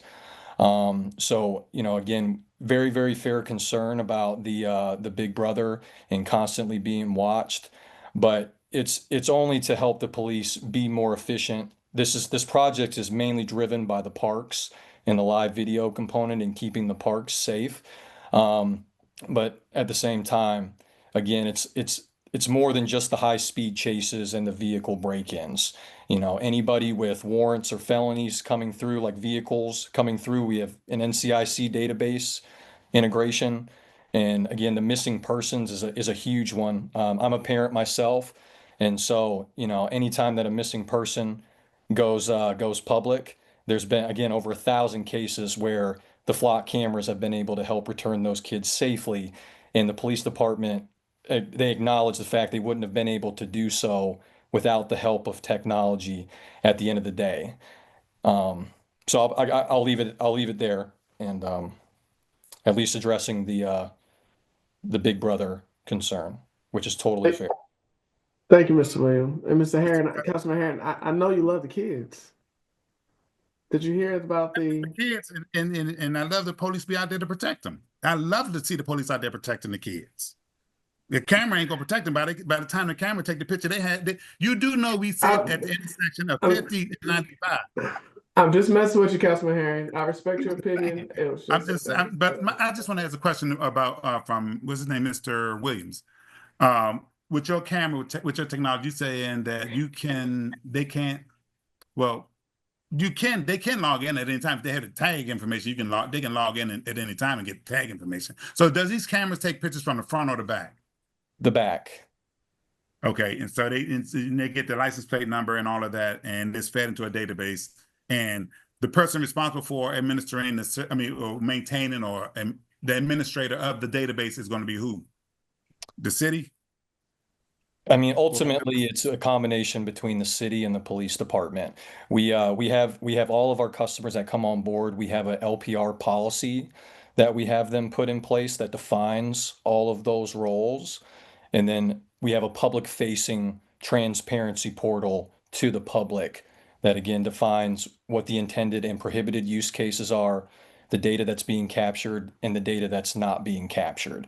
So at the end of the day, it is up to you all and how you want to administer the accountability standpoint, but we provide recommendations, best business practices, policies, and all sorts of proactive measures that we've taken, not just with other agencies, but the other agencies that Captain mentioned in Prince George County, to ensure that this is everybody's privacy is well protected, and the only intended use case for this is to help the PD be more proactive and do more with less. So I guess, geez, let me ask a question about the cameras in the park. They're going to be elevated, correct? Yes, sir. So you got to look up in order for it to see a face, right? Correct. Okay. And they're going to be motion detected, I guess. Is that what you're saying? Yeah, as Captain was mentioning, there's a feature within our live video cameras called Guardian Mode. So if a park is closed from 10 o'clock to 6 a.m. and nobody should be in there, if a vehicle or an individual, if the cameras spot the motion, the AI will alert. Same thing with like the LPR capabilities. There is an alert that will go out to the police department letting them know that somebody is in the park and it's after hours and they shouldn't be. And so during the daytime, they just record all day? Yes, sir. Got a problem with that. Ain't nobody needs to know when I'm in the park and who I'm in the park with, and I'm just not understanding this total monitoring. So people in the park and during the daytime when they can be in the park and they're being watched. Yeah, and so with the motion detection, how many feet will it pick up? MLK is a huge park. So how many feet will it be able to? How much? What is the range for the motion? Up to 1,500 feet. Mm-hmm. So that won't even get. That probably may get halfway across the park. But so sorry to interrupt you, sir. So as far as where we've collaborated with the police department on where to strategically place the cameras. So like Veterans Memorial Park, for example, right across the street, I think it's the Public Works. There's a light pole literally right across the street that the entire view of the entrance of Veterans Memorial Park is just in view. And from my conversation with the PD, there's benches right there where obviously we want to prevent people, again, after hours, we want to prevent people from going in and doing things that they should, not just like vandalism, but, obviously anything that's against the law. And again, I understand the concern about the recording at all times, but when you think about the number of images that are being processed, by the second, and these cameras recording at all times, nobody has the time or the bandwidth to just sit there and watch what's going on live. What the intent of the cameras are is that if an incident does happen, then we have ideally recorded footage that we can utilize to help us out with the incident that we're dealing with. That's really the main use case of these live video cameras in the parks, because nobody has the time or the bandwidth to just be sitting there watching live camera footage at all times to see, okay, who's in the park right now on a Tuesday at 2 p.m. It's really only for if an incident happened in the park, then we have some recorded footage to look back on that could potentially help us expedite this investigation and get to the bottom of it so we can move on to not more important things, but other things. I guess my issue is not the issue is, again, it isn't that somebody's going to be sitting there looking at live recording. It's being recorded, and it holds that information. They can look at it at any other time they want to look through it. They can scroll through it at any time they want to scroll through it, especially if they got unlimited access to it. So You know, my thing is this again, I think it's violating people's personal privacy. I think that you know, even that do the cameras have infrared on them? No, sir.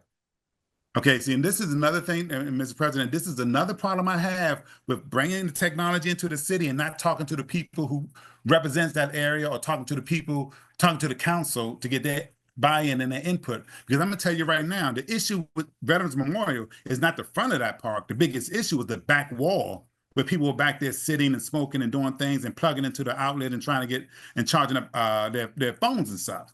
That's on the other side. That camera would never pick that up if somebody's back behind that wall doing something they ain't got no business doing. See, and that's what I'm saying. Y'all do these things and y'all think y'all know what's best, but you don't know where the problems were or the problems are when it comes down to some of this stuff. If you're gonna utilize the technology, at least utilize it where it can basically shoot from the side, where you can get the side of the park and get the front and the back of the park. Because right now, going at the pole across the street, it'll hit the front of the park, but you don't know what in the world they're doing back behind that wall. That wall, behind that wall, they were doing all kinds of things, drinking and everything else at one time. I don't know if they're still on or if they even back there now, but they were, and they probably still do it because it's a secluded spot.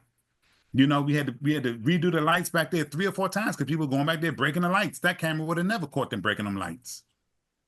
So I'm just saying, this is why that's why stuff should come to the council before y'all move forward with it, so you can get input from the council. Now you done got approved for a grant, and we got to go to move forward with it. So, you know, I'm Well, so just to clear the air, no contract has been signed. We haven't moved forward with anything. No cameras have been installed. So if we feel like a camera is better positioned at the park at a different angle to accommodate exactly what you're saying, then by all means, we obviously that's our goal is to maximize the best coverage that we possibly can for y'all. And you know your parks, you know your jurisdiction better than we do. And so that's where we actually lean on y'all for things like that, where it's like if a specific angle or a specific part of the park is more troublesome than others, and it makes sense to reposition a camera, then that's exactly what we'll do. Well, I mean, and Ms. Williams, there's no reflection on you. It's just that the conversation should have been had before it got to this point. Then you would have known what you really need and what resources you really need if this was to go forward. Because again, like I said, it's this things that's happening in the city, and we live in the city, and that should have been brought to us as a council so that we can discuss and say what we feel is best for the city and what we see the problem is. Because now you're running on what somebody's telling you, and they don't even know what's going on over at Memorial Park. They don't know what's going on at MLK Park. Don't know what's going on at 7th Street Park, but they're telling you where to position cameras. So, all right, thank you. I'm done. But thank you, Councilwoman Jones. So President, Mr. Williams, has there been any legal ramifications concerning the invasion of public privacy that your firm knows of? So there's incidences, or not incidents, but there's been cases that have attempted to come up in pretty much all 50 states regarding license plate readers and the Fourth Amendment. And in our experience, almost 100% of the time, the judges do rule that is in fact not an invasion of privacy, because again, we're only capturing an image of the vehicle, the outside, and a license plate. Thank you. So, and to Captain Robinson, I am not assuming, but I'm sure that the police department and Chief Regis Bryant have been in conversation with this firm to determine what the city needs. So we're wanting to accept this grant based on the recommendations of the police department. Yes, ma'am. Thank you, sir. That's all I needed to know. Thank you, Council President. Mr. President, may I follow up with that? You have the final comment, and then we'll move on. So, Captain Robinson, let me just ask a question. So, did y'all ever think to come to ask the council members what they would like to see those cameras? Well, like President Curtis was saying earlier, you know, what we're trying to do is we're trying to be proactive, and we're trying to implement, you know, technology that will help the city. You know, you guys want us to do certain things, so this is what we're trying to do. You know, so that's what we're doing. Like nothing has been put in place or anything like that as of now. We have to come to you guys to get the approval to do it. So but we got to do our homework, because if we didn't, you would then tell us, why haven't you done this? Why haven't you done this? Why haven't you done this? So we've done all of this. This is what we're doing. We're presenting it to you now. So it's up to you guys to go forward with it. I guess, but my question is, why weren't we briefed on this prior to us even getting this far? You know, whether we wanted it or where would be a perfect place for it. I'm not, whether I'm for it or against it, you still should be input from the council members who may see a problem, like I just said, on a Veterans Memorial. So I'm just trying to figure out, you know, at what point, instead of getting to this point where we're having a work session, this could have been done like last month. This is what we're planning on getting. We could have got a presentation. We do presentations for everything else, you know. So we could have had a presentation a month ago with the people, the flock people, and we could have had made the decision and then decided whether we wanted to move forward with it. I'm just asking again, at what point were we going to be, whether we're going to get it or not, or whether it's beneficial or not, at what point were we going to be involved in where we wanted placement of these cameras? And, you know, if the placement was even needed. So that's, I mean, you don't have to answer it. I was just throwing that out there, because again, it comes down to that this is a council now, as it will be in a month, a city manager, council form of government.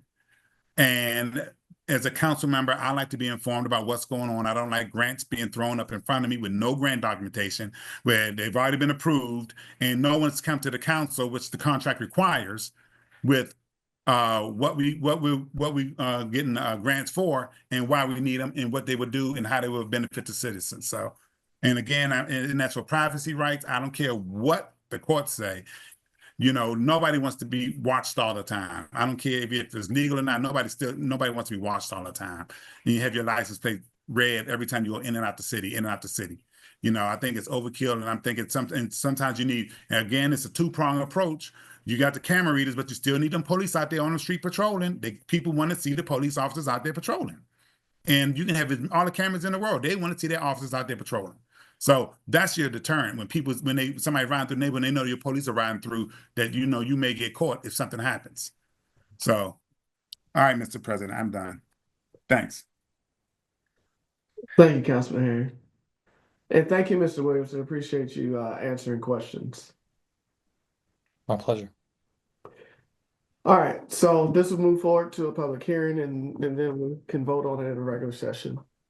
Next up, Councilman Herring, I don't know what's the difference between, well, maybe it is a difference between the resolution R61 and R62. Did you mean to put that on there? Let the city manager explain those two, because I'm looking at them too. Okay, all right. Mr. Simpson? Yes, good evening. So you have two resolutions, and I bring them forth in work session relative to discussions that we've had about the speed humps. One is for Ward 3. It's approximately six or so speed humps. The other is also for Ward 1, per some of the discussions that I've had with Councilman Herring regarding locations. I wanted to be able to bring these to resolutions for discussion to find out if we needed to proceed that way. I also provided information via email with the cost of the speed bumps from NZI to be able to get direction from council relative to proceeding accordingly, and to also make sure we do have resolutions if this work is approved by council, to make sure it's done correctly. Okay, can I just make one recommendation? I mean, we're all one city. Can we just have it all in one resolution? I think the intent is overall traffic safety. So I don't think there needs to be one for Ward 1 and one for Ward 2. I understand that Councilman Herring has some specific spots that he wants them in Ward 1. We can still accommodate the expert CPJA. Well, yeah, we had the engineer's information that showed the speed bump locations from CPJA. So we can still implement the expertise on Sir Michael and Glenarden Parkway, while also recognizing specific areas where Councilman Herring has identified places where he wants them in Ward 1. If that's okay with you, Councilman Herring, just combining the two, or do you want to keep it separate? I'm fine with combining them as long as Ward 1 gets taken care of. Well, is it easier, Mr. Simpson, just to keep it in two? No. So that's fine. We can certainly combine them and combine them all into one. Because the funding has already been approved from council. Yes, for the pilot program, yes, it has. So, but how about, so it was my Yes, if Go I can, ahead. I'm sorry to interrupt. So I want to make sure the distinction, and maybe I can get clarity here this evening. So we do have the pilot program for the speed bump program, which I know focused on certain areas. I know it's primarily, I think, from the ones that Ward 1, Mr. Herring had pointed out as far as necessity, as well as the issues that we know we have on Glenarden Parkway, Sir Michael, in Ward 3. If they can all be combined together, then that's fine. We have about $25,000 according to the pilot program. Then there's the question of whether or not we want to use the temporary speed humps, and there's some pricing information that was shared there as well. Recommendations relative to whether having temporary speed humps or permanent speed humps, it is recommended that you go with permanent speed humps in most cases where vehicles are going a certain miles per hour. So I wanted to make sure all the information is presented before council relative to what direction you wanted to go in. I know, for an example, Hayes Street, when that work gets completed, as far as the potholes and some of that other work, is recommended to not put, particularly because of the bus traffic, and I do believe, Mr. Herring, you may have agreed with that, to not put the temporary speed humps there, because we already know the potential for those speed humps coming up just by virtue of normal weighted vehicles and speeds over, I'm going to approximate about 30, 35 miles per hour. I know that there was a concern expressed that temporary speed bumps were the preference because of what has happened in the past. So what I wanted to do is present resolutions relative to whatever the needs are, and then we can either scale back or add to based upon council's direction, if that makes any sense. Now, if there's another method in which we can work to get that before council prior to these meetings, I'll make sure we accommodate as well. Okay, so I've listened to you. Let's just keep it separate because I want Councilman Herring to be able to go forward with what he wanted to do. I know that in the one that I presented, they'll be permanent, but I thought that we still have funding for those already. Was I mistaken on that? No, there is funding available Okay. relative to that. So we'll make sure we identify that as well. Just as far as that, I just wanted to make sure these resolutions are presented. And again, forgive me if the work session isn't the appropriate location to bring forth information like this to be able to work through. Please instruct me on a time frame and a date to be No, able. it's fine. This is the platform for it. Councilman Herring, did you have anything else to add? Yeah, I did want to say no. It's not fine for me. I like to get my stuff before the work session so I can review it and then have questions, so I ain't got to go through it again. Oh, okay. So I That's my- misunderstood. Yeah, Sorry, I'm sorry. Go ahead. Yeah, but let me ask a question. So both these, I'm looking at the two resolutions. I didn't look at them earlier, but the contract that you have attached are both the same, right?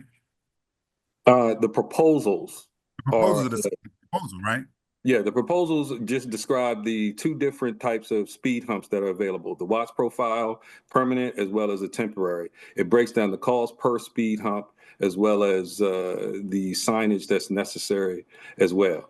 If we were to go with what CPJA had suggested, and I asked to just have this in totality, it gave the total cost. I do understand that we'll probably be breaking down, removing, taking away from this location or that other location.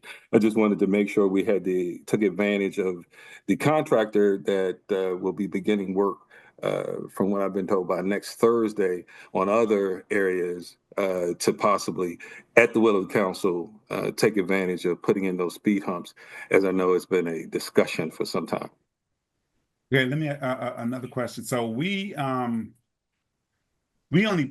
approved for that pilot program $50,000. Correct. Okay. So now that's for the temporary speed humps. So, and then you're looking at 14 of those. That's 33,000. Then with the signage and all that other stuff, it probably come up to probably close to 50,000, or maybe a little less than 50,000, because the other signs are the other speed humps that are asphalt come in at $4,000 a piece. You come up to 48,000. So is that in the budget, the 48K? I know the 50,000 to cover the rubber, but the 48,000 for the asphalt. I want to say yes, but I'll have that confirmed prior to our public hearing. But I do want to say yes. I can't confirm the budget amounts. I can't confirm the accounts at this particular moment, but I'll make sure I have that information for you. So I just want to be clear on the resolutions, because we can combine them. We don't really. So one resolution, so both of the resolutions, they're talking about different wards 1 and 3, but the proposal that's attached to both those resolutions is the same proposal. The proposals, and please note that it can be itemized. It's just we want to confirm what the order is. So this can be taken down or going up based upon council's wishes. I know there have been discussions before that maybe we don't need speed humps here in this location. I know that discussions have been made that council would potentially know better where some of those locations would be, or per your request. So what you see is a per speed hump cost, and then the total cost, of course, for everything. But this can be itemized accordingly. Okay, all I'm gonna ask again, Mr. Simpson, Yes, is sir. the proposal that's attached to 61 and the proposal attached to 62 are the exact same proposals, correct? Correct. Huh? Yes. Okay, so we can combine those. We don't need 2 resolutions. We can just do 1 resolution. Yes, sir. Cover all the streets. Okay, so yeah, just to get rid of one of those. So we can get rid of 6. Why we gotta get rid of 62? No, I'm just playing. I said, why we gotta get rid of 62? Why can't we get rid of 61? But that was a joke. It don't matter to me. All right, so we combine the 2 and move forward, right? Yeah, we'll just get back to us, Mr. Simpson, with the money that's been set aside that's in the budget to cover these costs, so that we can be well aware of what we're voting for during the regular session. Absolutely. It'll be available before the public hearing. Just a question. Can we also, I'll follow up with an email just confirming again the number of speed bumps we do want or don't want according to that. Okay. And I actually would like to walk through with you with where it has been identified on Glenarden Parkway, Geaton, and Sir Michael. If you don't mind a walkthrough so I can visually see where those are, that would be helpful. Not at all.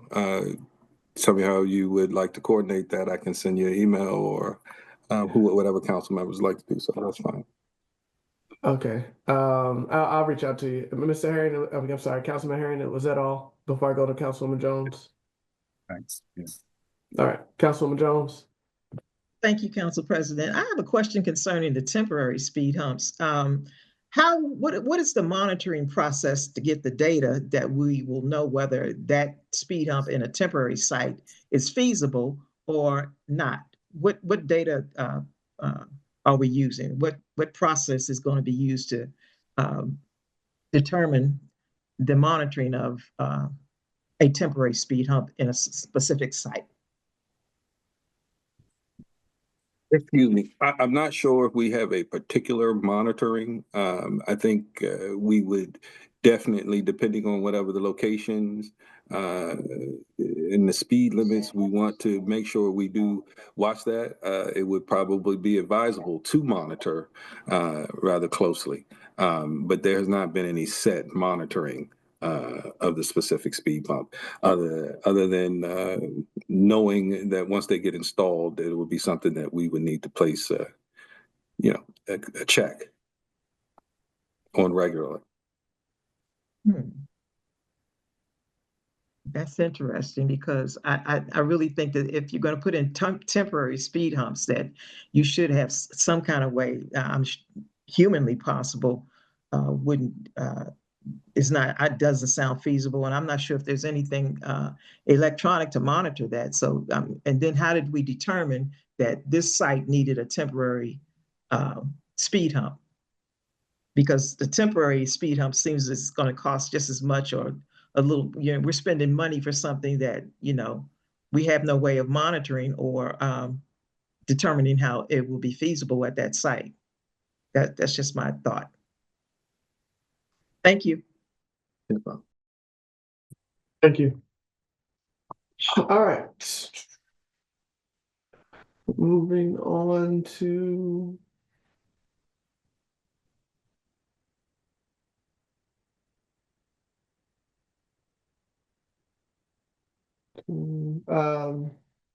Resolution 63, 2025, American Legion, resolution authorizing S&R management to remodel 2 commercial bathrooms.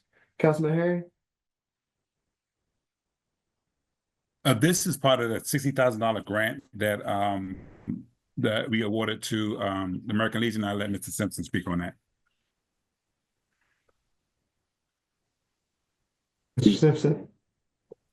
This is authorizing, I'm sorry, let me pull it back up. Yeah, so I'm sorry, go ahead. No, all right, authorizing S&R, just want to back up, I just had it. Yeah, that's fine. I'll just open the floor because I mean we have the resolution, but if you have nothing else to add on top of the resolution, because I'm pretty sure we've all read it, then I'll just open the floor for questions, and then either you or Councilman Herring can answer them. Councilwoman Jones? Thank you, Council President. I'm looking at this invoice. The resolution states that this is a resolution to establish a grant to approve a contract with S&R Management for the remodeling of 2 commercial bathrooms at the American Legion Post 275, which I have no issue with because I know we voted to extend them part of the grant money. But the invoice is also saying install front door key and card machine and monitor, fill holes in the parking lot and paint parking lines for vehicles, remove and replace the ceiling fan in the bar room. And then at the bottom, it says troubleshoot and repair building plumbing systems. Maybe this resolution should read for general maintenance and not necessarily for 2 commercial bathrooms, because those 4 items that I've just highlighted are not related to the commercial bathroom at all. I mean, I've never seen a parking lot in the bathroom. Okay. I mean, if this is the pleasure of the council, this is what we want to do. We need to be specific about what we've done, pertaining to money. I have no issue if this is what they want to do, but it shouldn't just read for commercial bathrooms. And the invoice itself shows that they're going to do 4 other things that don't pertain to remodeling the bathroom. Thank you, Council President. Mr. Thank President. You. Yes, Councilman Harry. Yeah. So, Mr. Simpson, could you just and I've just changed it to the contract with S&R Management for a capital improvement project on American Legion Post 275. And you can just add in there, just see scope of work added in the contract where in one of the whereas the work is being performed, the capital work is being performed as described in the scope of work. And then everything in that scope of work will be covered. Understood. Okay. All right. Well, we'll move on. And the last one is the R64, a resolution to extend the contract with Municipal Grant Services. Any comments or questions? Yes, I do have a comment. I was anticipating it. Councilman Harry? Yeah, I have a problem with this. I really do, because again, just what we just went through just before with the other grant that we got. And the fact of the matter that I don't know what he's doing, to tell you the truth. All I know is grants are popping up. We've been awarded a grant. You talked about a grant, a $3 million grant the other day. popped up out of nowhere about sidewalks.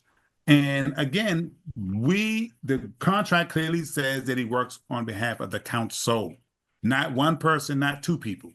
It doesn't seem like only a few people know what's going on. And I have a problem with that.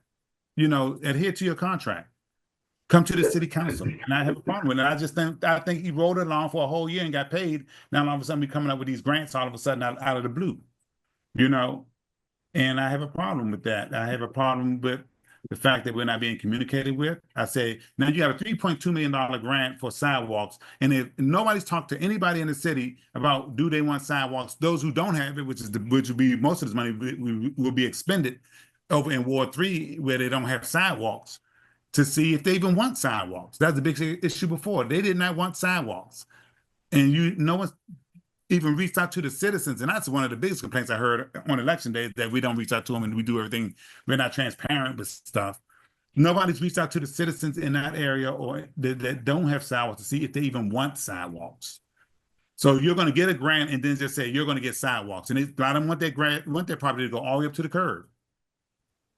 So, and that's why I'm saying, the session should be had before they go through all of this paperwork to do this. And where, again, with this same thing, where are the, not with this one, but with this, I just have a problem again with, yeah.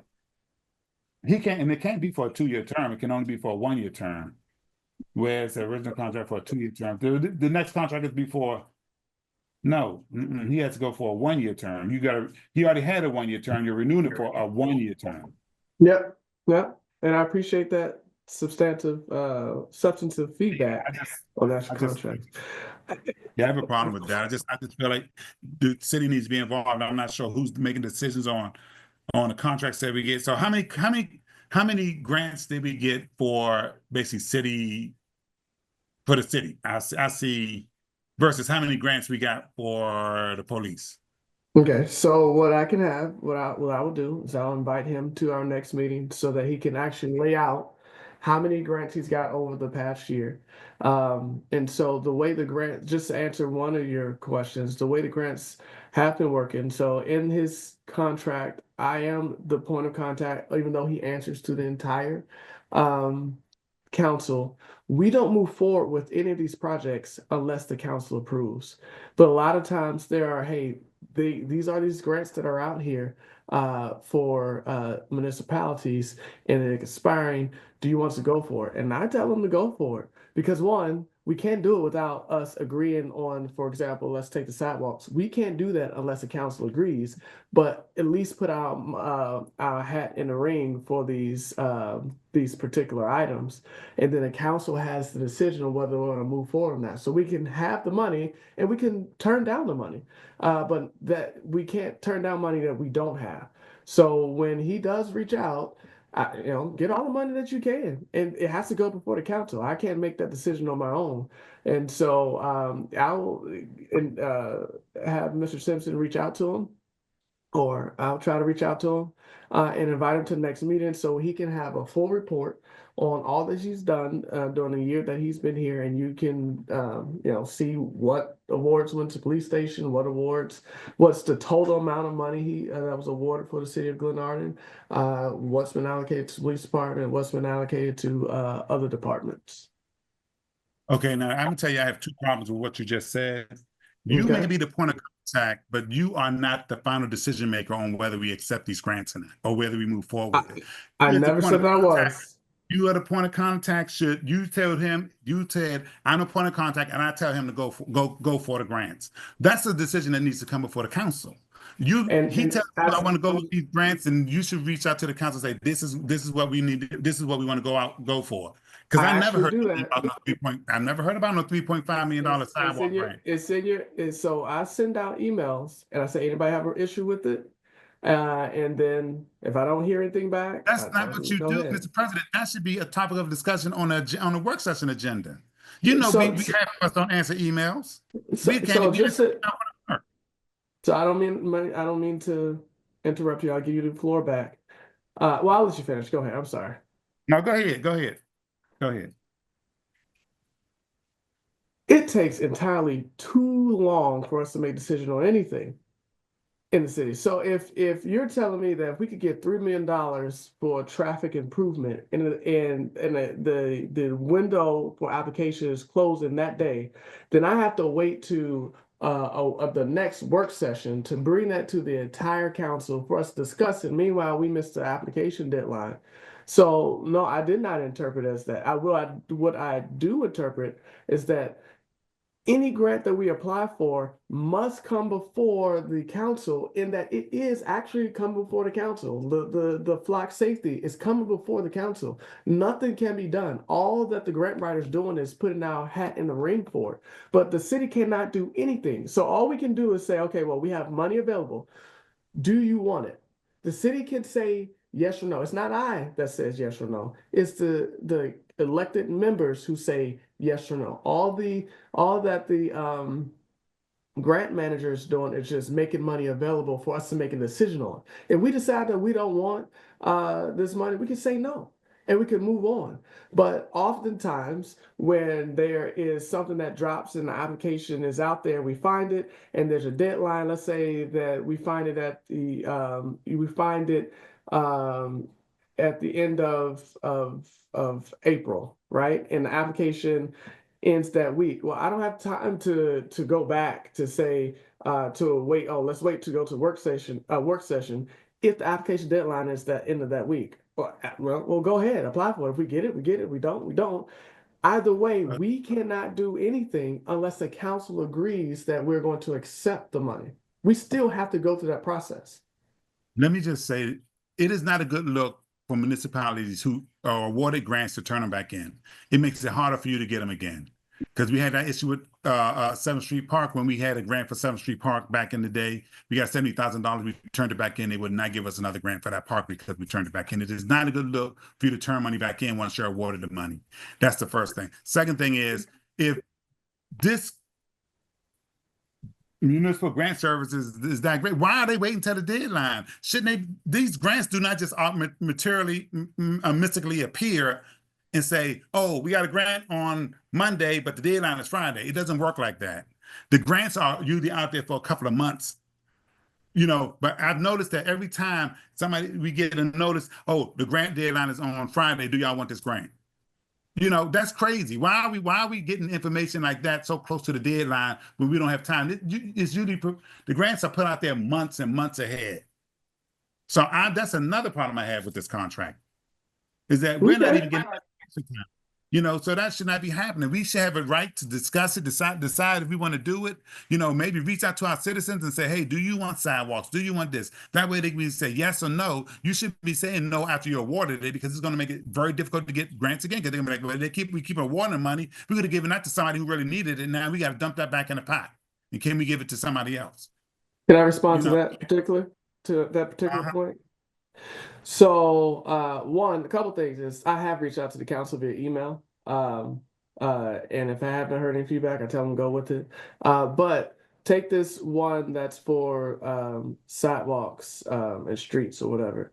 That wasn't, so you're telling me that if we could use, why would we give that $3 million back? Because we can use that for areas in the Ward 1 where you're talking about. Yes, I know that we can start the work now, but if we could use that $3 million instead of using our capital reserve, why wouldn't we use that? Why would we send that money back? We can use that grant for these street improvements and save the money that we're spending out of our own account. Because if you think I'm going to wait another 9 months to use grant money, because I'm going to tell you, once the project is done, you cannot put that money toward a grant. You cannot go back. You got to go forward. So if you think I'm going to wait another 9 months to put a sidewalk on Church Street after I was promised back in 2024 that it would be done in 30 days, you're highly mistaken. That's not what I'm saying, though. That's what I'm saying, because again, that was asked of me on the floor, and I was like, no. But again, my thing is this: you still need to get citizens' input. You're making a decision for citizens, and most of this money will go toward repairing sidewalks. So we did a lot of repair over here in Ward 1. We may need to repair some more, but it ain't gonna be no $3 million worth. But over in Ward 3, where y'all want to put sidewalks, and you haven't talked to the citizens over there yet to see if they really want sidewalks, because you may have talked to 2 citizens, but I don't think a public hearing was done for a major capital improvement of $3-something million to install sidewalks in front of your house and whether the people over there want them. And since I'll be coming in as a council member at large, I can speak on this and can't nobody say stay out my ward. So, so Who now says that? I'm going to say it was said. So, you know, that's what I'm saying.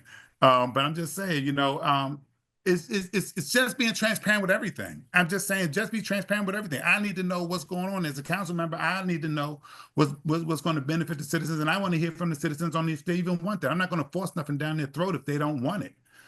We already ran into that with that daggone parking ordinance. So that's my thing. Okay, I'm done with it. But like I said, again, my issue with this is that we're not getting timely information from here. Have we gotten any reports from him? Again, we haven't gotten it. Now, that was a big issue. Oh my gosh, that was a big issue from a certain council member who sits here, who's probably going to pop up on here and speak, saying the high praises of this person. That the last person we had, we never got reports. I haven't seen one report from this gentleman on anything. Have we gotten any reports from this service? I believe we have, but we can get another report. And like I said, I will invite him to our next meeting so that he can give a full report of what has been done, and you can see the itemized of what he's won over the past year. So now he want a contract renewed. Now he want to come and speak. Okay. All right. All right. Thank you. All right, Councilman Herring, thank you. All right, we will move forward. I think that was the last. Yeah, that was the last resolution piece of legislation that's being presented for public hearing and not public hearing, work session, public hearing and regular session. Unless there's any, if there are any pressing items for the administrative reports, we'll move on to the topics of discussion so we can move the meeting along. I do have one okay. question. Go ahead, Councilman.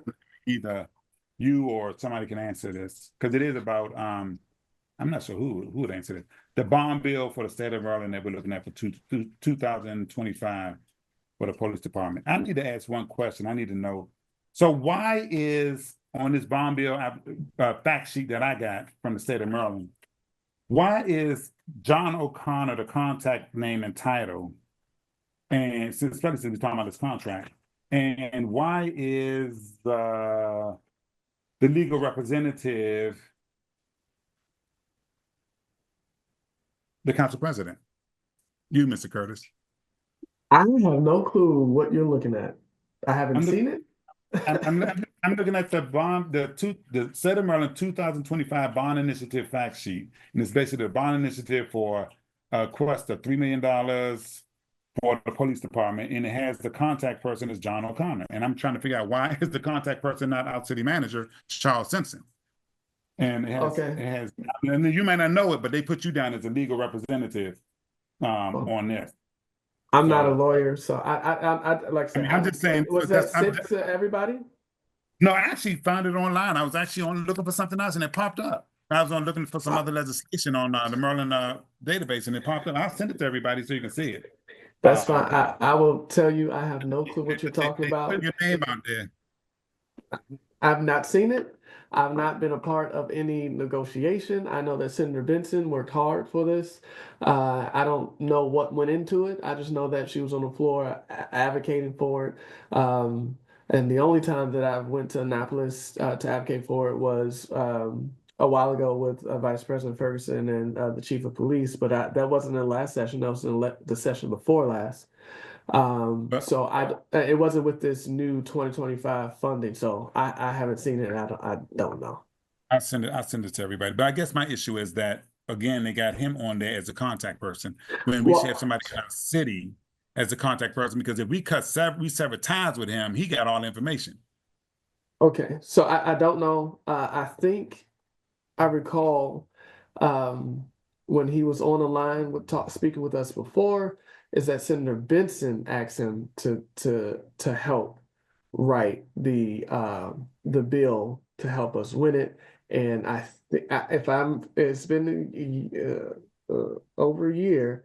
If I recall, he said yes, and he did it pro bono to help Senator Benson out. But I don't know if Councilwoman Jones has any more information. Councilwoman Jones?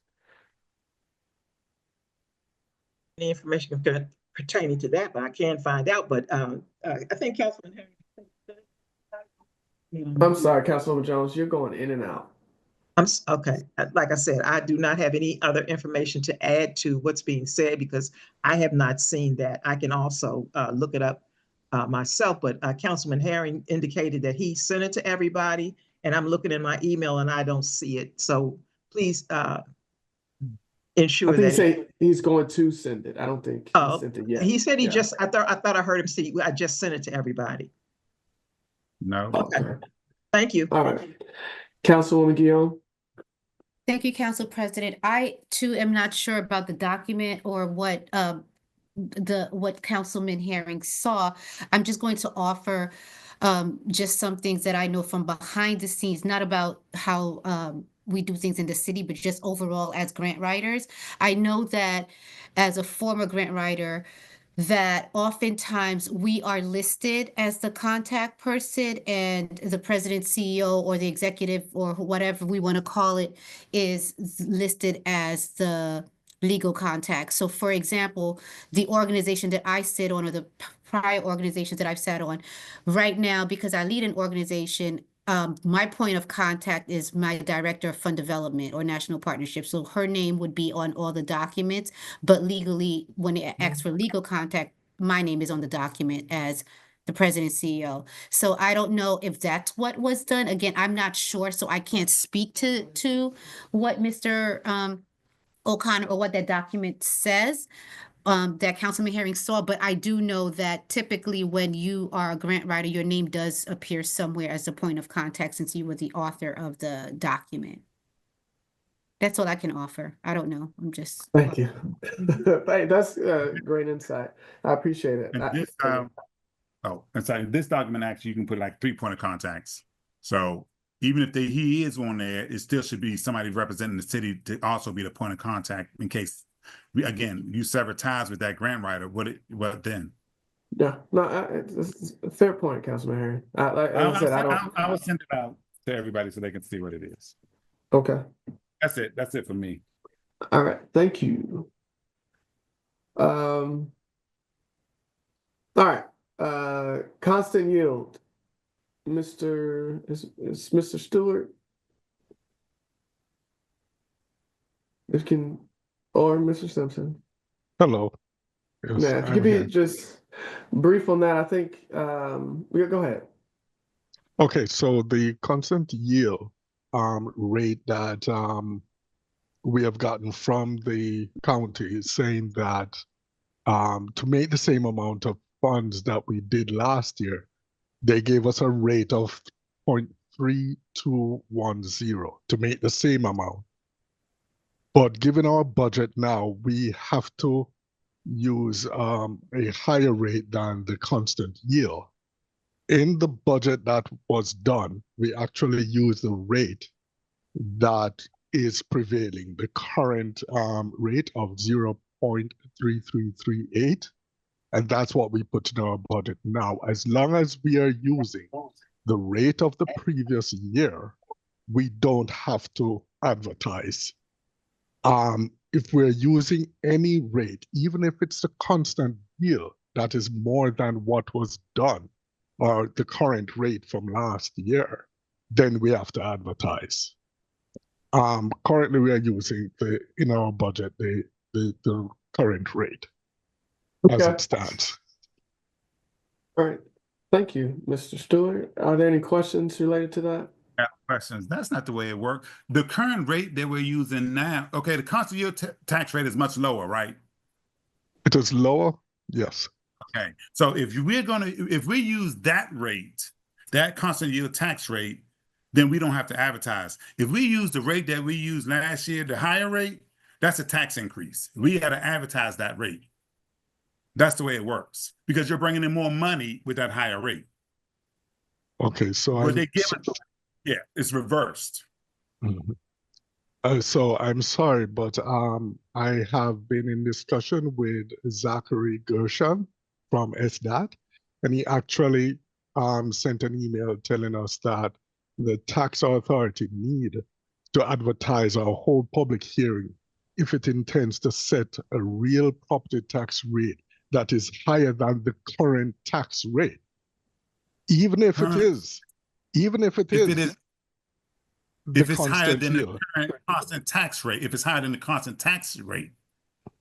No, So, Mr. Harris. It's higher hold than on the one constant tax second. rate. So we don't get in a back and forth. Yes. Mr. Stewart, can you just share that correspondence with us so that we can read it and see it for ourselves? If if there's any ambiguity in it, then we could just follow up. And if just say, hey, look, our current rate is 33%. The one that we got is 32%. We anticipate on sticking with the 33%. Do we have to advertise it? And if he says, yeah, according to standards, yes, then we can go. If it says no, then at least council members will be able to see that the tax authority said no, we do not have to advertise it. Yes, so I'm sending this to the council right away. Yes. Thank you. Any other comments? But I was going to say, do what you want because they'll roll it back anyway. If you don't advertise it, they'll roll it back anyway. I'm not going to even argue with you because everybody know everything. But okay, we'll see. Well, we're not disputing. Mr. Stewart will present the information, and Councilman Herron, if you're right, then we'll move forward. I think the administration will move forward with the advertisement. Councilwoman Jones. Council President, but isn't that information due back into the county by May 15th? Yes. So if we're increasing the rates, if we're increasing the rate higher than the current rate that it is, we have to advertise and give them 7 days notice to have the hearing, and then we have to send it to the county for them to include in their billing. Now, they need this information by May 15th based on the communication that I have with them.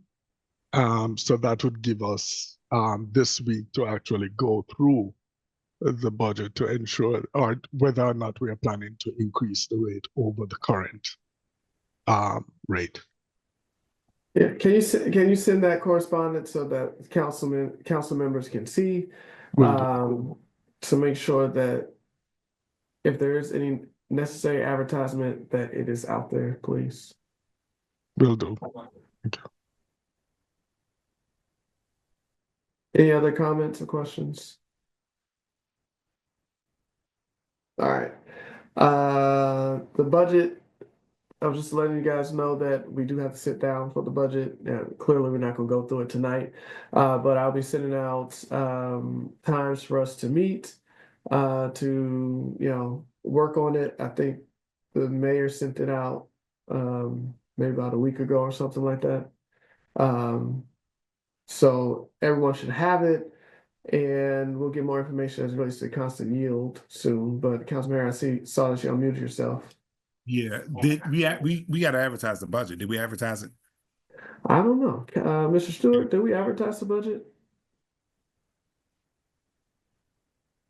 No, the budget wasn't advertised. It was supposed to go to the council before we advertise. Right. He sends it to the council, and then we're responsible for advertising it. So we got to he usually gives us the write-up, and then we advertise it, but we can't do anything on it until we advertise it. Yep. Okay. All right. So, Council Clerk, could you please follow the template that's been used, that's been provided from Mr. Stewart to put out an ad to advertise it, please? Okay, in Prince George's Post? Yes. Okay. All right. And we'll put out some dates after the public hearing comes to we have the public hearing on it, I guess. Because the advertising goes to a public hearing, people comment on it, then council makes any adjustments. All right, cool. The Gold Room, Councilwoman Fareed.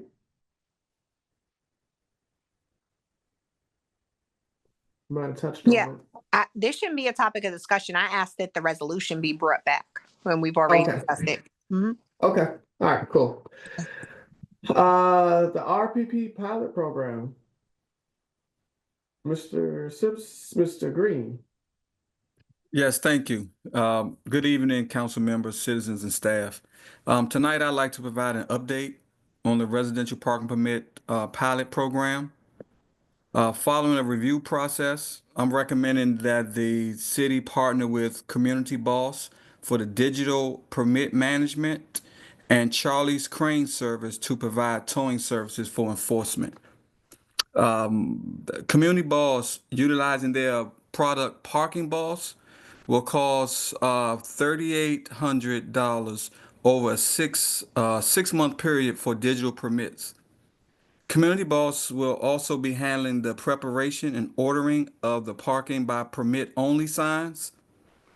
The parking by permit only signs will require 2830 by 24 signs at $90 each and 3712 by 18 signs at $65 each. And also 65 8-foot sign posts at $40 each. A parking magnet the size of a business card that provide residents with a security passcode to ensure against someone unauthorized using their address, and a QR code that takes someone registering a vehicle directly to the appropriate parking portal. The magnets come in packets of 100, and the city would need about 400 magnets at a price of $50 per pack, totaling about $200. Pending council approval, we anticipate launching the pilot program between as early as July, but no later than August. A general notice was mailed to residents on April 10th, providing initial information about the upcoming pilot and what to expect. Tow signage is currently in the drafting stage and will align with the ordinance passed by council.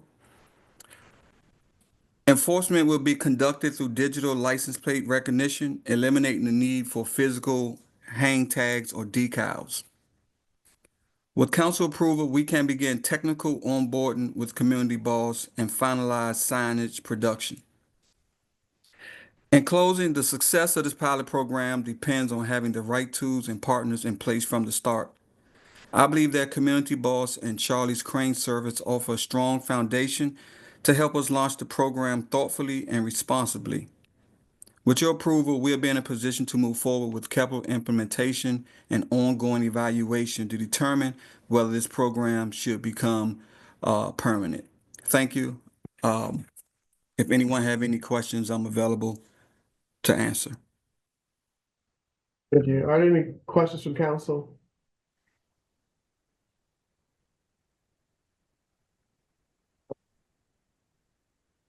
Hearing none, we will move on. Mr. President, I do have one statement I do need to make right quick.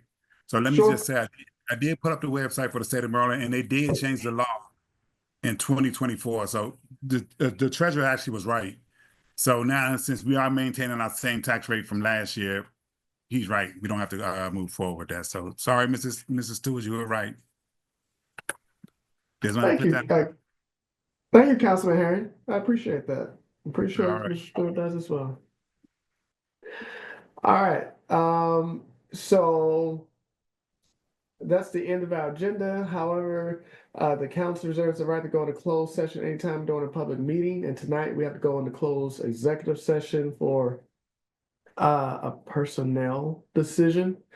So pursuant to the annotated code of Maryland State Government Article Section 10-508A, the council by majority vote may retire to executive or closed session at any time during a meeting.